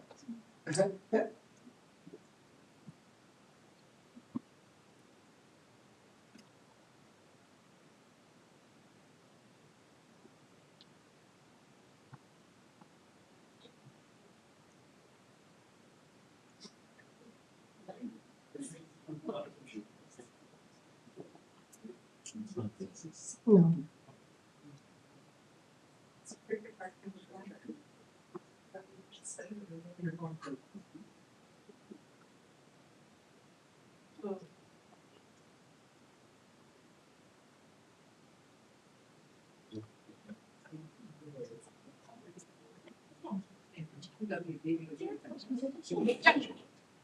Earlier you mentioned that there was an intro to teacher plan session on your Yes. website. Yes. Is there a similar session for our PLD members? Yes. Okay. And I can show you, there's a whole bunch of different sessions, whether they're new into the plan, especially for your optional membership. Yes. There's like a little quick, I'm gonna say 45-second video, and I can show you where it is, whether this decides to work or not, that I recommend them to watch, because when I'm a sub and I'm just starting my career and I'm only 19, I don't necessarily know what my retirement is, but then when I turn older, I might care a little bit more. So knowing what that decision can do and the impacts, there's some great little videos. Oh, it's working. Thank you. So let me show you. So sorry about that. Thank you for your patience, but great question. So if you go on mainpers.org, none of this up here really changes. So it's just really knowing how to navigate. So a lot of your resources as an employer is going to be on the employer section, which is where I already clicked. But those videos are also right here when they have the optional membership. So your PLD or teacher, so this would be great for your subs. But your PLD one is just a quick little video, and it just really explains that implication if they opt out, what it looks like future state. Because I'll just speak for myself. When I was 18, I didn't really care, and I just signed the things and did whatever. But there's that. But then there's also what David was mentioning is there's a before you join right here. And then while working, so if they have questions while working or whatever it might be, but then also like my retirement is not coming soon, but maybe I want to understand what that looks like. You can attend those sessions and they can attend more than one, just like you guys for employer training. We don't say one and done because that's not nice. But yeah, they can definitely do those sessions. So from here, there's like some fun stuff on the left-hand side. So I talked about the training sessions. You can click that. That tells you all of our dates up until December. And then like if you have questions about rates or anything like that, it's all right there. But a lot of your resources outside of ESS is going to be on this quick links and references. And then that's a video that I was talking about if you have someone new, not knowing what's needed on a membership application or how to fill it out. And then we just talked about it, the new earnable compensation. This will kind of tell you what's earnable and not earnable. But if you're not sure if it falls under that category or if they're in a certain age plan, just reach out. But that's all I have. Yes. Was there some place on the website for someone retiring? Is there like a video or they can sign up for a session? Yeah, so they can sign up for a session. Let me go back. So it's right at the top. Time. And then there is there's a whole bunch of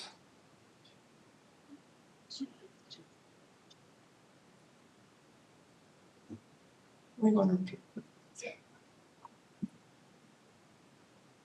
So right at the beginning, so these are the live webinars. So they can have them here and then they can reach out.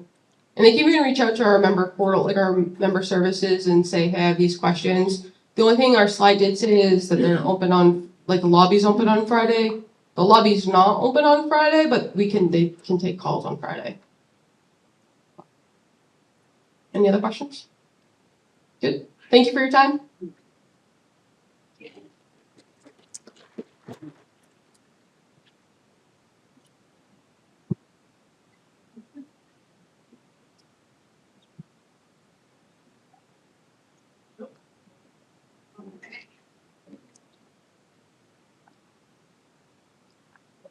Thank you, Like, folks. Appreciate it. See ya.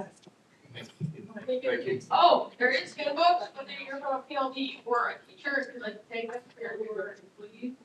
Feel free. As we close out today, I say it every time. It's your organization. It's not mine, it's not Sherry's, it's not the board's, it's yours. Let us know what you liked about today.